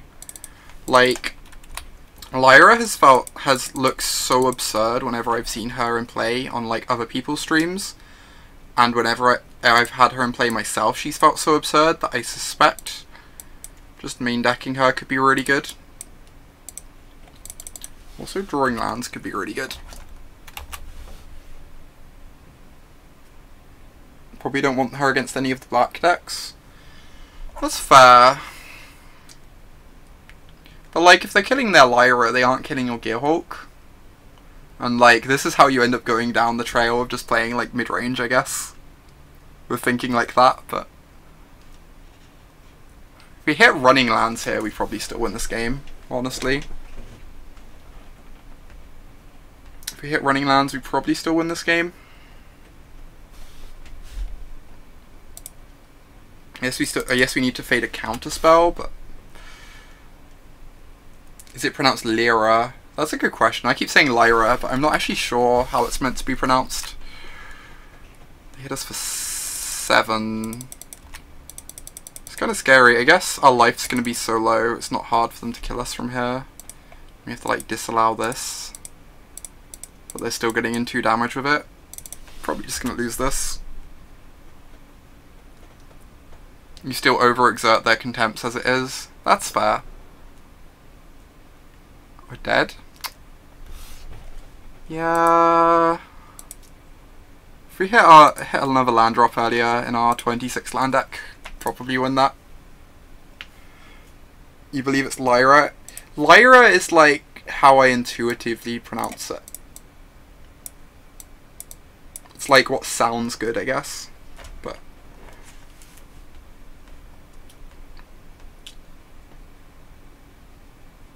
anyway, we are 2 and 2 with this. It's all like pretty good though. Lyra has felt like ludicrous, which is kind of living up to expectations, I guess. Obviously these Blink of an Eyes are just bad. I don't understand why they were in the 5-0 deck list. They could be anything else. They've been like fine for us all league. They haven't been like actively bad. They've been fine, but I'd rather them be something a bit more impactful, I think.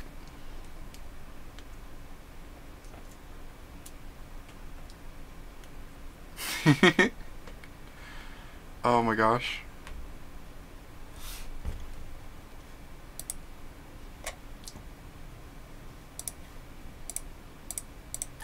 Alright. Hopefully we can get the 3-2 here. So someone was suggesting Chippy Stick they could play Fight with Fire, which deals 5.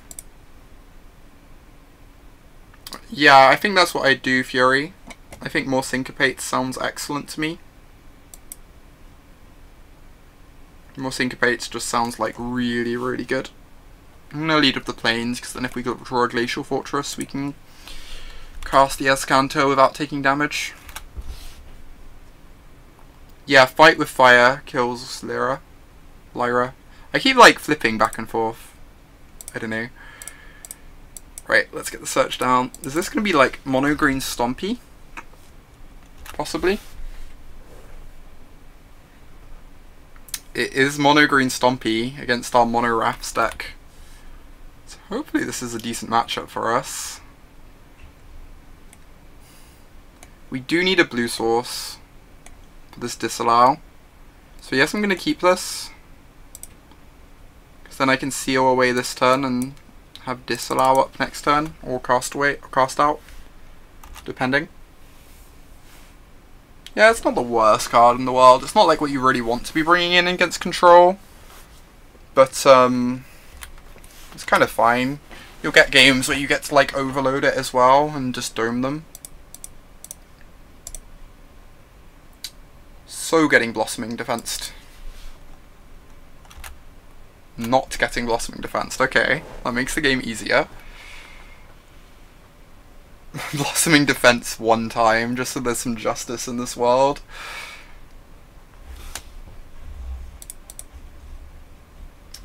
This is a pretty good card. They don't have that threatening a board. I guess I keep this.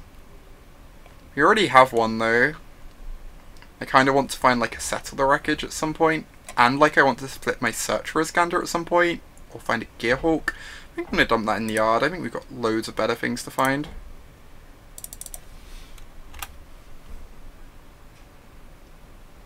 If only it did one more for Gearhawk, yeah. If it was a 3-mana deal 6. Huh. I think this is fine. Could just like... Oh my gosh. It's like I almost feel like I have to counter this. Then they just cast a 3-drop though. I guess then I untap and cast out one of their creatures. Just like if I plan on using cast out this turn, then this disallow is just never going to be used properly. So, I guess I just have to disallow this. And they can bring it back at some point, but we've got Blink of an Eye for the Eternalized side of the Kenra, so I'm not too worried about that. Just like bouncing whatever they pump, that seems reasonable. That could also be fine. No, I kind of like this. Otherwise I just feel like we're not using the disallow for a while. Gearhulk is awesome. Gearhulk is very much what I want to draw. So I pass the turn, whatever they pump with this I can cast out.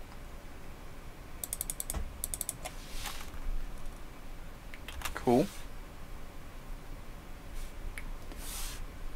I'd ideally get rid of this Hash Up Oasis at some point, but I guess we're not in a huge rush to do that. They're just attacking for 5. They're just attacking for 4. Interesting. To play around Settle, I guess. I'm just gonna take this. I don't really care. Like, I could cast out the Jade Light Ranger, but I feel like there's something more threatening coming this way.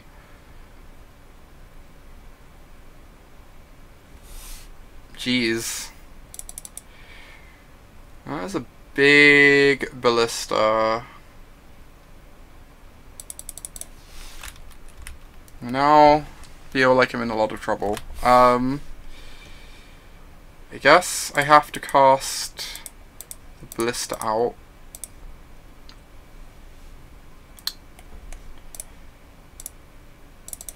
Otherwise it's just going to keep growing. They're going to hit me down to 7 though, which is really scary. With like everything they've got going on at the moment with the Oasis and the Kenra. We kind of have to find a Settle wreckage at some point. Seal away. The problem is if I dump this in my yard, there are so many draws that don't let me cast the Gearhulk. As it is, I can like seal away a creature and like blink of an eye, like bounce something, I guess. I can bounce the Kenra and seal away whatever they pump. So I think I have to keep this. Because if we miss on a untapped land, it's so bad for us.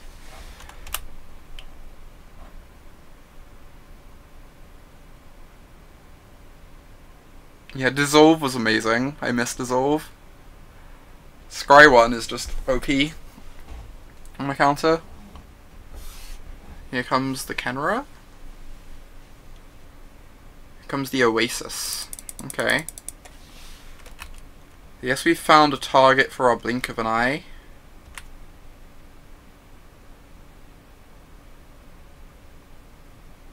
Why not Seal now? Because of the Hexproof spell. They have a bunch of pump effects in their deck. So we kind of have to force them to like commit pump effects is part of the reason. The other part of the reason is that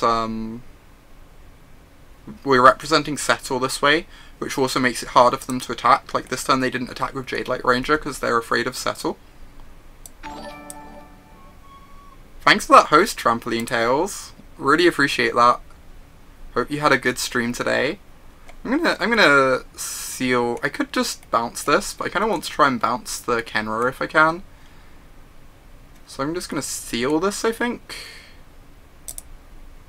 And then I have Gearhulk to disallow something next turn and threaten to block.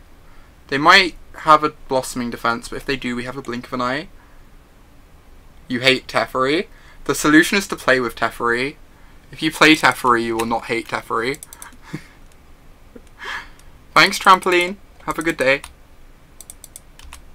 Right, I'm gonna take 1. That's fine.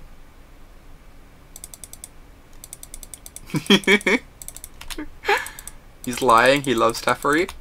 Oh my god. We will not put the island in the graveyard because I would like to cast a Gearhulk. They're going to try and flashback Kenra, and we're going to get to Gearhulk, the flashback. Eternalize, whatever, same thing.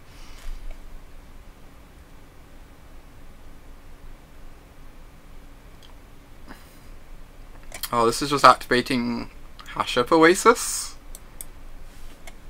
COA has been amazing. Alpha X for sure.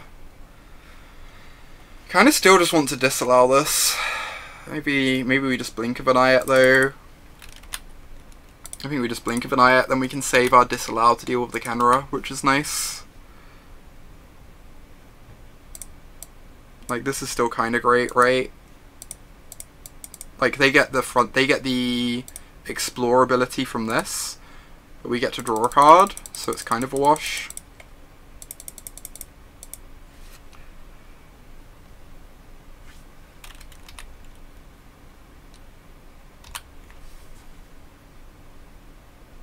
It wasn't great versus Storm. It wasn't like the worst though. If we hadn't got rid of those 1/3s, we'd have died to them at some point. They left a Walking Ballista on top. That's terrifying. Can I kick Blink with Hulk? You can kick Blink with Hulk, yes. I'm gonna cycle this, I think. I'd like to have it in my yard, because then if they just attack with their creatures, I can Hulk and draw 2. It seems pretty good to me. I also just don't think I'm going to have time to hardcast this anyway. Great, so we can... I think with Search flipping soon, I kind of just want lands in play, rather than holding the Cycle land. We were dead to double defense. Oh no, we were dead to single defense as well, weren't we? You're right. We were. It was not ideal.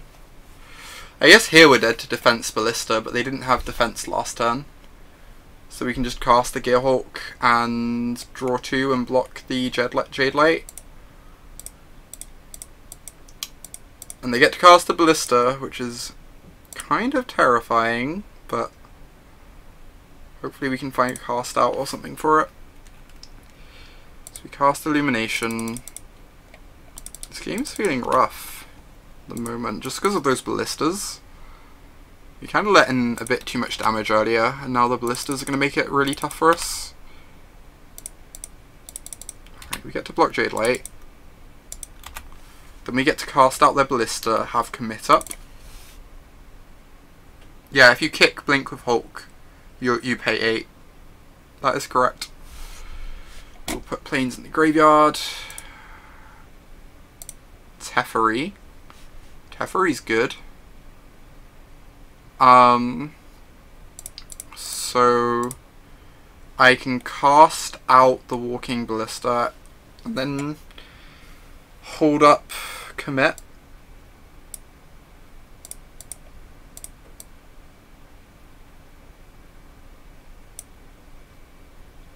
I want to do this now, otherwise they can like pump the Walking Ballista in response and put me to 1, which is a bit scary. I am playing your list. Out of interest, what was your reasoning behind Blink of an Eye? They've been like fine, but I've spent a lot of the league just wishing they were like syncopates. I've been really enjoying the list though. Been doing like reasonably with it. They get to explore, I think that's fine. It means I get to know what they're drawing next turn, which is actually kind of nice, because it lets me know if I can tap out for Teferi.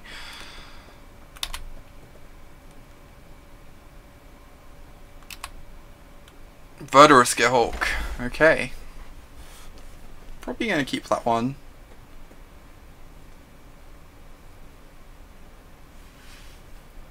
Here's a Steel Leaf Champion. They have 1 card left in hand. I think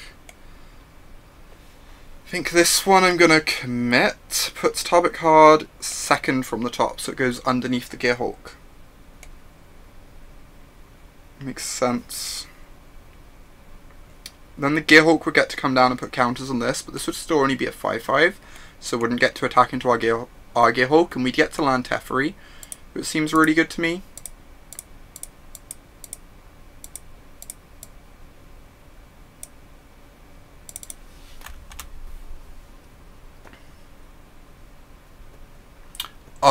Oh my gosh, that makes so much sense. Oath. I hadn't thought of that at all. That makes lots of sense.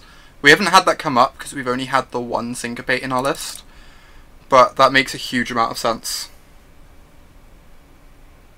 Ruin forces a shuffle, but there's nothing for us to ruin, so we can't do that.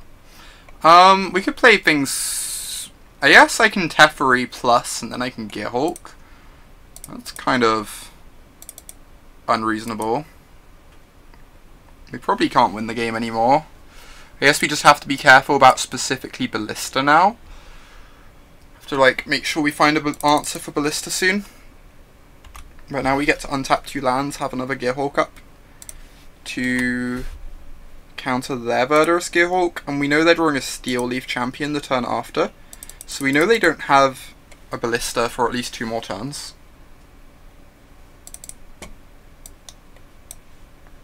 I can also search twice with Teferi. Oh, I can, yeah, that's going to be really nice.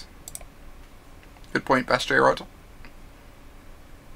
Yeah, opponent is willing to admit that they're dead.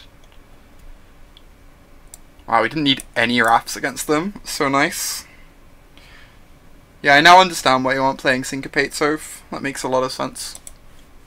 You had the Essence Scatters, but they were pretty conditional and awkward when you had to settle or Fumigate. Yeah, that makes lots of sense. So we've also had it come up that you can like bounce your Gearhulks to reuse them, which is kind of nice in like the super late game.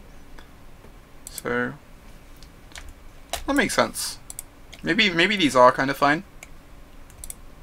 Honestly, the one Syncopate has been really nice for us, though. But we've not been casting that many Settles this league, weirdly. But your logic is like very consistent and sensible. Alright, I think we want these. They don't block everything, but they block enough things that I think we want them. I don't know about Nezahol just as a big blocker, but probably not. Torrential Gearhulk already does that job. Yeah, the main deck seems so good in this matchup anyway, I agree. Kinda wondering about like these searches maybe. I think I prefer Lyra over the searches.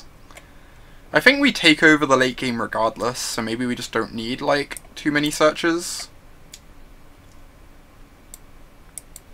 I could do something like this. Although the blinks are really nice against their pump effects and the counters from Gearhulk and like the backside of Kenra.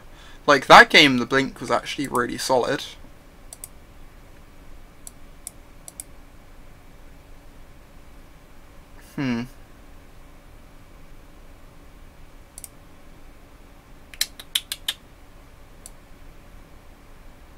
Yes, I'm worried about making this deck too top heavy when like we already line up so well against our opponent strategically.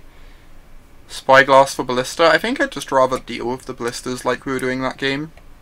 It's like a bit risky, I guess, but I don't think I want Spyglass just for Ballista. Yeah, that is true. I'm going to keep in 1 copy of Search. I just feel like just casting Gearhulks and Lyras or whatever against them is going to win the game most of the time though.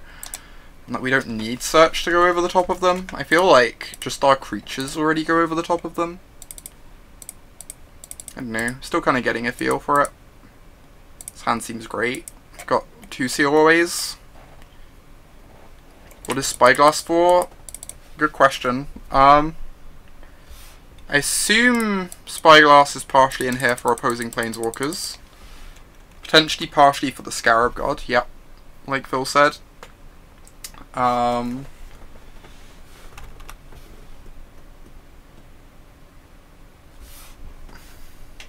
It's kind of nice against like stuff like Treasure Map and those sort of tools that people bring in to fight control decks sometimes.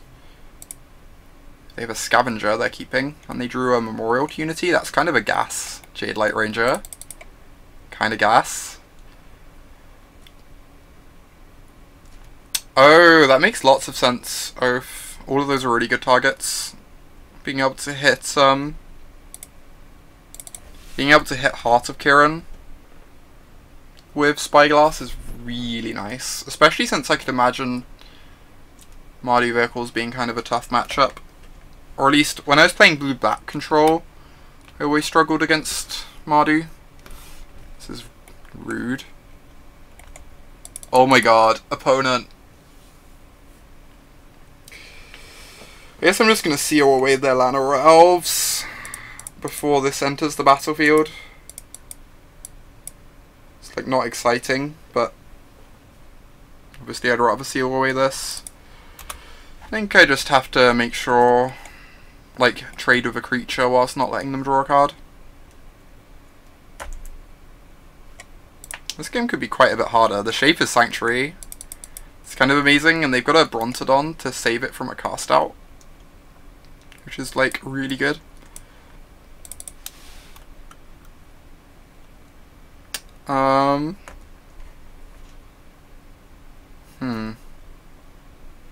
It's really awkward. Like, if I try and seal away the Brontodon, they just kill this and get their Llanowar Elf back. If I seal away this, they get to, like, kill this and get the Jade Light triggers again. Yeah, for sure, Phil. Like, all the decisions Opha's explaining make complete sense.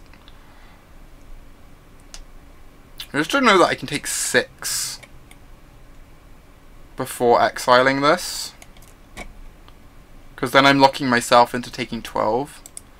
So I think I'm just going to get rid of the Jade Light Ranger here. And they get to draw a card out of it, but we get to buy ourselves a bunch of life, and then, like, potentially cast out the Sanctuary next turn. And we're doing it main phase because of Blossoming Defense. We know they have these two in hand still.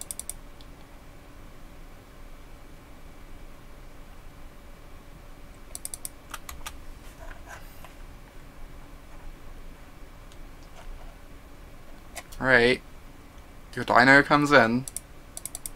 Puts me to 14. So many dinos, jeez. So now we can, like, take the Sanctuary and they can get it back with the Brunt.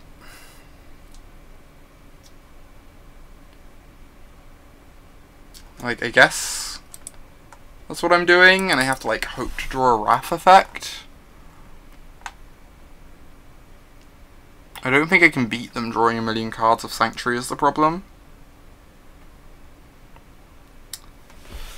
Maybe I just have to Illumination and hope to draw a Wrath effect.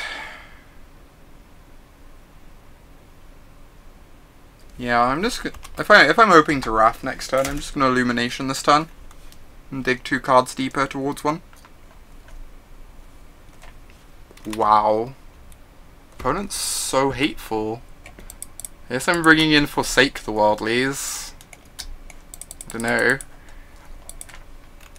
We're running 2 Fumigates and 4 Settles. So we're drawing pretty live to find one. Opponent's playing around us having one by not casting the Dino.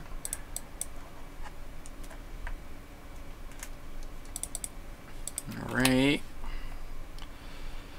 Yeah.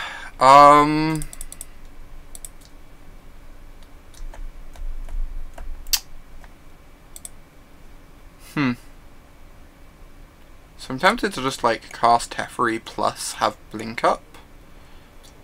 And then, like, if they attack Teferi, he's gonna fog a bunch of damage. I think we just have to keep digging to find a Wrath here.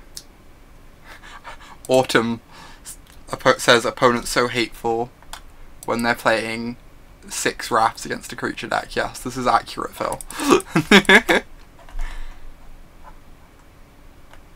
Alright.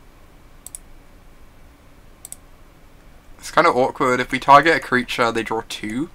Just get, like, a clean Divination out of the deal. If they attack Teferi with both, I'm just going to let it happen. Just let Teferi die.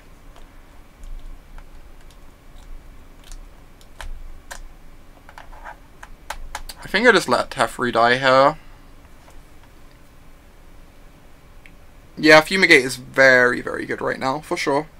You can only have so much removal in your deck. I think I just let Teferi die. And then I get to cycle both cast outs to try and find a settle. I guess so. Like, I could blink the Teferi. And then I get to plus Teferi again next turn. And I get some value out of this blink that way. It's probably also fine. Okay, I'm gonna do that. I think this is entirely okay. We still get to cycle a cast out next turn before we make decisions anyway. And then we potentially run back the same turn of cast Teferi plus. Or we can draw a Fumigate. That's also good. It's also good. They get to kill both of these, but if they do, the creatures just die to Fumigate anyway. So it's not like they even get much out of that. I just wanted to try it out, George. It seemed really cool to me. Like, I want to try out the flash builds too. I'm going to be trying those out as well. But I felt like just having a pile of Wraths and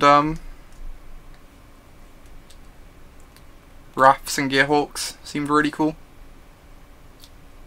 Really powerful. It's been pretty good too. Ooh, they get to Milikenra. That value. We have hit our land drop this turn, so I might as well just pass the turn here.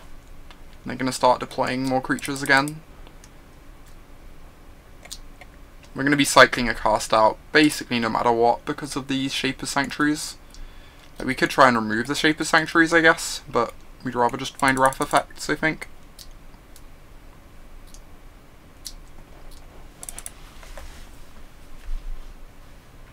Now we're back up to 10. Just going to make it a bit tougher for our opponent to attack us down whilst playing around Settle.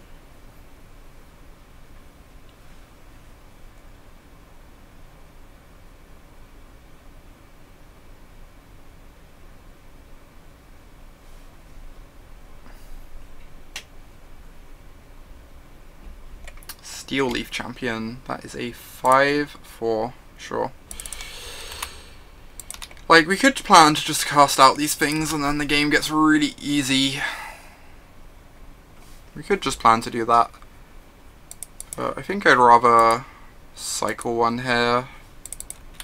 Yeah, hitting a Settle there is just amazing. A Settle and a land, now I get to Teferi, hold up Settle. I could also just search, hold up Settle. Getting Teferi down seems really strong. Then if I find a Gearhawk, the Gearhawk gets the flashback Settle. Everything kind of just goes our way.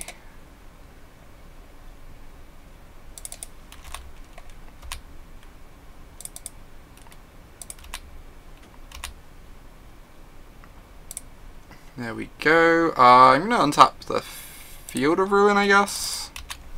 But I'm probably going to be tapping it anyway to the Settle. I'm probably going to attack Teferi here. I'm just going to cast this. We have so many looks at a Gearhawk next turn. Or another Wrath. And I think protecting my Teferi just seems really, really good. It's a creature. Yeah, because this does not let them draw cards.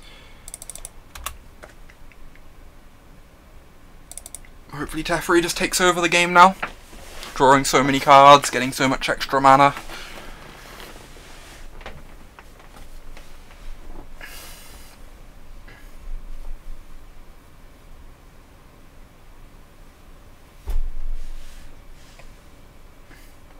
I am aware that Wrath plus Urza's Ruinous Blast is kind of busto, George. It seems very, very strong.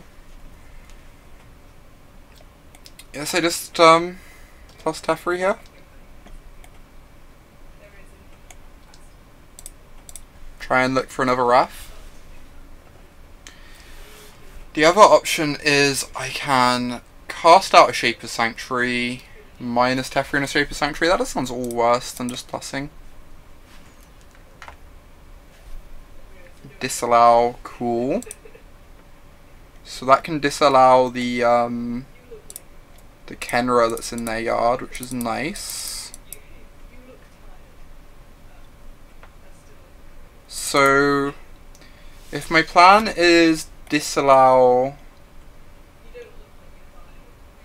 plus search, how much mana do I have left? That uses 5, and I have 1, 2, 3, 4, 5. So I can actually Illumination as well to try and find a Settle. And that still leaves me with enough mana to do everything I want to do this turn. Cool. So now I can cast Search.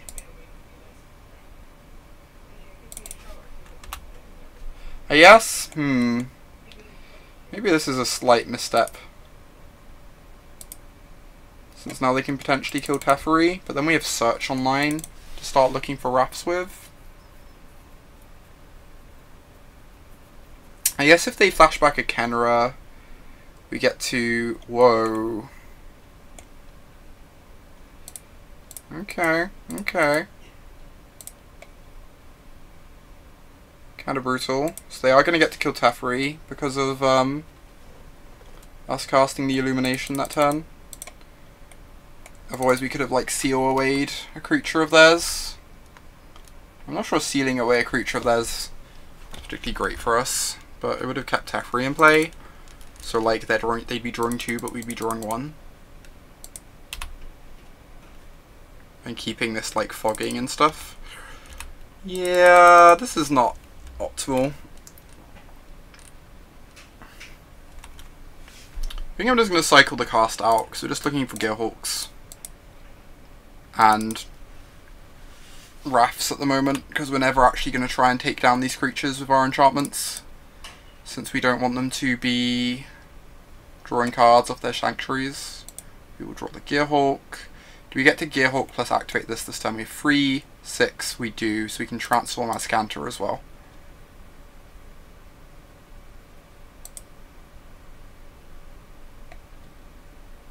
That makes sense, good guy. Like, we've definitely been on the back foot a lot. But we've been winning on the back foot a lot. It's not like we've been struggling that much. Seems really bad for me. They can just kill me with the 5/5 or force me to seal away. And I really don't want to have to seal away anything. So I'm not terribly excited by the idea of letting this resolve there. I'm just gonna counter this. Oh, whoa, I don't have a counter in my graveyard. Jeez. That's so gross. And the Brontodon just kills my Gearhulk. No,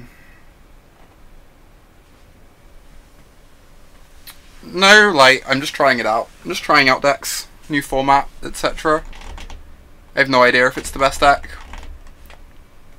Feels like decent, but I'll be trying out loads of other decks too, whilst I just get a feel for the format.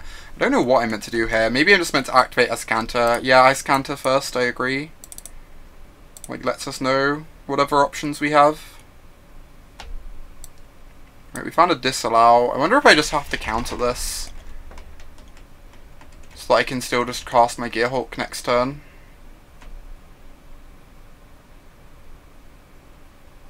Like, I kind of need my 5/6 in play, I feel like.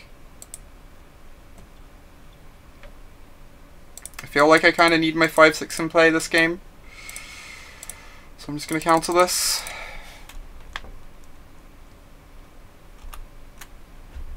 They get to hit me for 6. Then next turn we get to run back the same thing, except next turn they won't have a Brontodon to cast pre-combat, hopefully. Yeah, Carnage Tyrant is a hell of a card. I don't know how good Carnage Tyrant is at the moment, but it could still be pretty great. It might be a bit worse than it used to be with, like...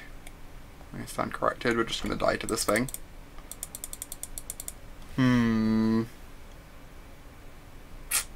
Yeah, that is a Carnage Tyrant. That is certainly a Carnage Tyrant. Let's just pass the turn here. I get to Gearhulk, draw 2, block the Death Gorge. I guess they can pump the Kenra with the Oasis if they wanted. I don't have Hulk Settle anymore because they exiled Settle with their Dino.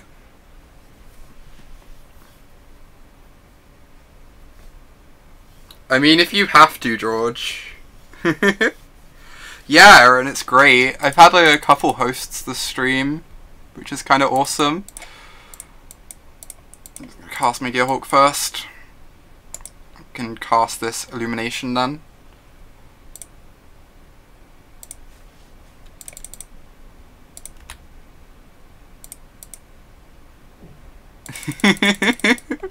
my god, Aaron.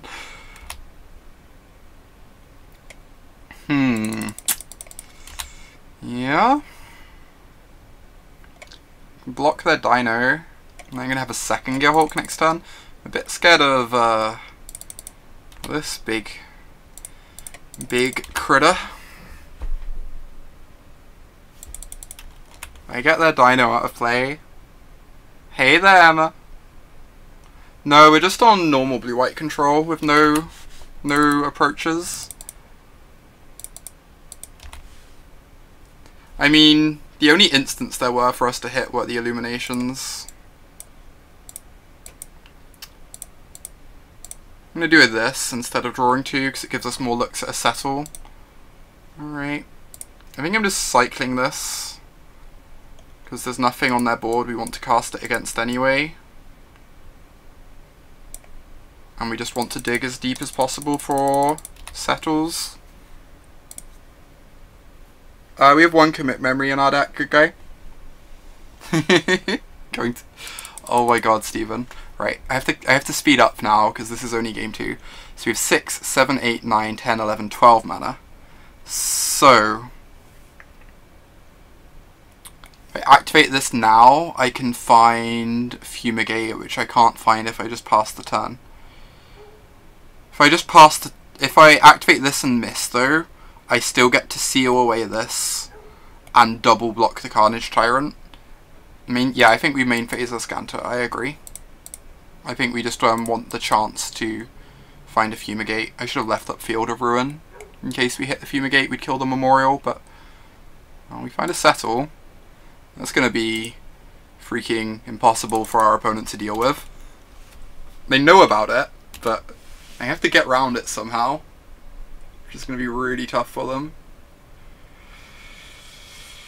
It's going to be really, really tough for our opponent to get around this Settle, even if they know about it. They can just like never attack with the Carnage Tyrant now. Or we can settle their Kenra. And then next turn we have Gearhulk settle. And we get to draw 2 that way as well. That sounds kind of amazing. I might just do that. Yeah, I'm just going to do that. I'm just going to get rid of this Kenra. Cast my draw 2. I could play another Hulk and double block. That would also be fine. I kind of want to like Hulk settle though. I think that sounds amazing to me. We are up a game. Yes, this is correct. We found another settle. Just cannot ever lose. Do need to find a Lyra at some point to attack them with, I guess. But hey. We do have Lyras in our deck, right? Okay, just checking. Just checking. This eats the settle at our yard, so I'm actually kind of tempted to counter it.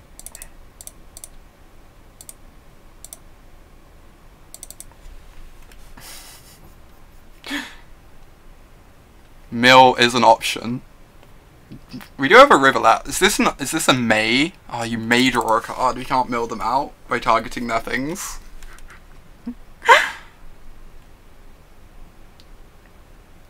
That makes sense, Vec. We still got 2 others, so I think I'm just going to try and draw into them naturally, but I kind of want to field something this turn anyway. Alright. You pump a Kenra, sure. You attack with a Kenra. So I can Gearhulk, settle, and activate Ascanter this turn. That sounds great.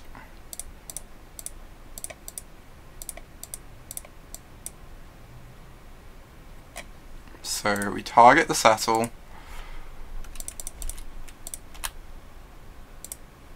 We exile their creature.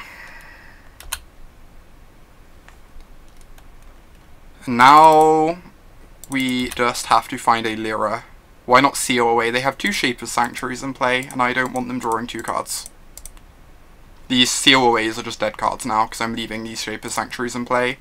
Unless we can, like, find time to cast out them, I guess, which we might actually be able to do now. We only have the 1 cast out, though. Yeah. We can still, like, exile 1 Shaper's Sanctuary. It's probably fine. I'm gonna do this now to stop them activating it in their turn when they have mana up. Okay, we've still got 3 Lyras in our deck. We'll find one at some point. Yes, I do this now because I have Teferi in my deck as well. Put my Gearhulk on the bottom. Should probably have put those in an order. Kind of, J-Rod. It doesn't actually change things, right? Like, if a Lyra's in the top 4, you move Lyra closer to the bottom. But if Lyra's not in the top 4, you move closer to a Lyra. So it actually doesn't change anything. It's just a complete wash. I'm just going to draw 2 here. I want to find Lyra quickly.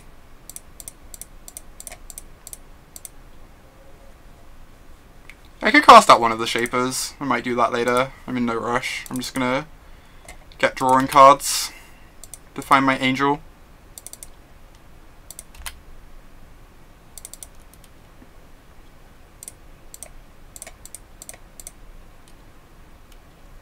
Yeah, I agree, Vex.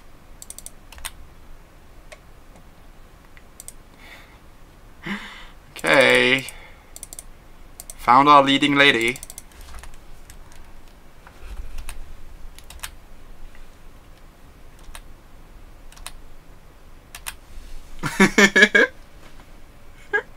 That was good timing, I will admit, Vex.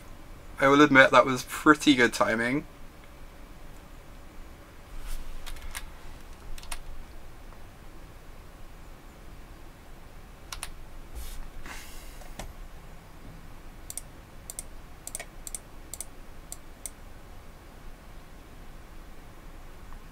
Okay, sure, whatever. Doesn't really change things at all, but...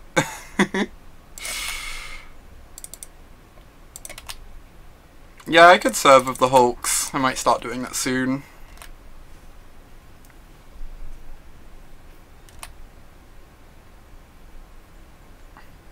Realistically, my opponent's never getting out of this though. Especially with us having a commit memory in hand. Quick, play second Lyra to get in more damage. Oh my god. Herp-a-derp-a-derp, herp-a-derp-a-derp-a-derp. Herp-a-derp-a-derp.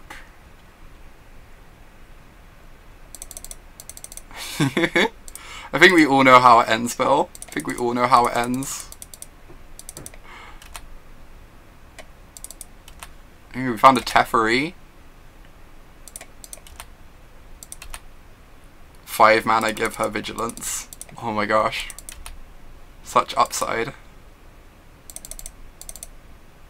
Right, I'm gonna just minus on one of these to give them a dead draw step. I guess I can cast out the other one.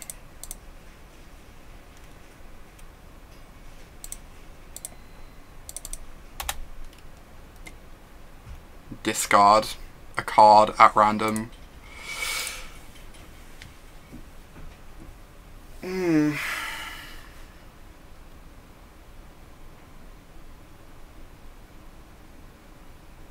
That is a Verdurous and Gearhulk.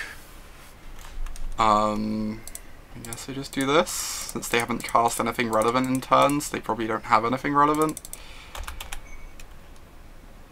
Let me kill them next turn with our board.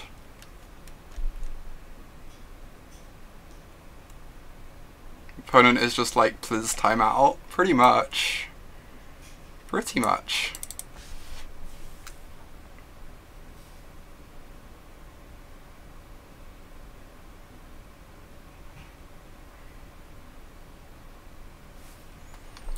Alright. I guess I just attack with my board and kill them? Question mark. They get to eat a Gearhulk, but they also eat 10 to the face. Alright, that was a clean 3-2. We lost round 1 to timing out because it was the blue-white mirror. But we'd probably have won round 1 in paper. And then the deck performed pretty well. Oath explained his reasoning on the blink of an eyes in chat. I'm still not in love with them. But like, the Syncopate isn't amazing either. I don't know. It might just be Might just be that blink of an eye's fine. I do kind of want to try out a build of this sort of deck, but with Lyras in the main. I don't know how bad that could possibly be. Kind of love Lyra, just boarded in Lyra every single match. Thank you, Phil. Pretty happy to get a 3-2 of this. Felt pretty decent. Something to return to at some point. That makes sense, Beck. The reason Oath didn't like Syncopates was they play really badly with Settle. Yeah, I worry that puts like the curve really high, J-Rod, but maybe it's fine. Lyra was amazing though, all league. Even just having like one copy main makes your like red matchup so much better, the fact you can draw towards her and start gaining life back. Syncopate is a sensor without cycling. No, sensor is a syncopate without everything. I hate sensor so much, jeez. Oh my god. Alright.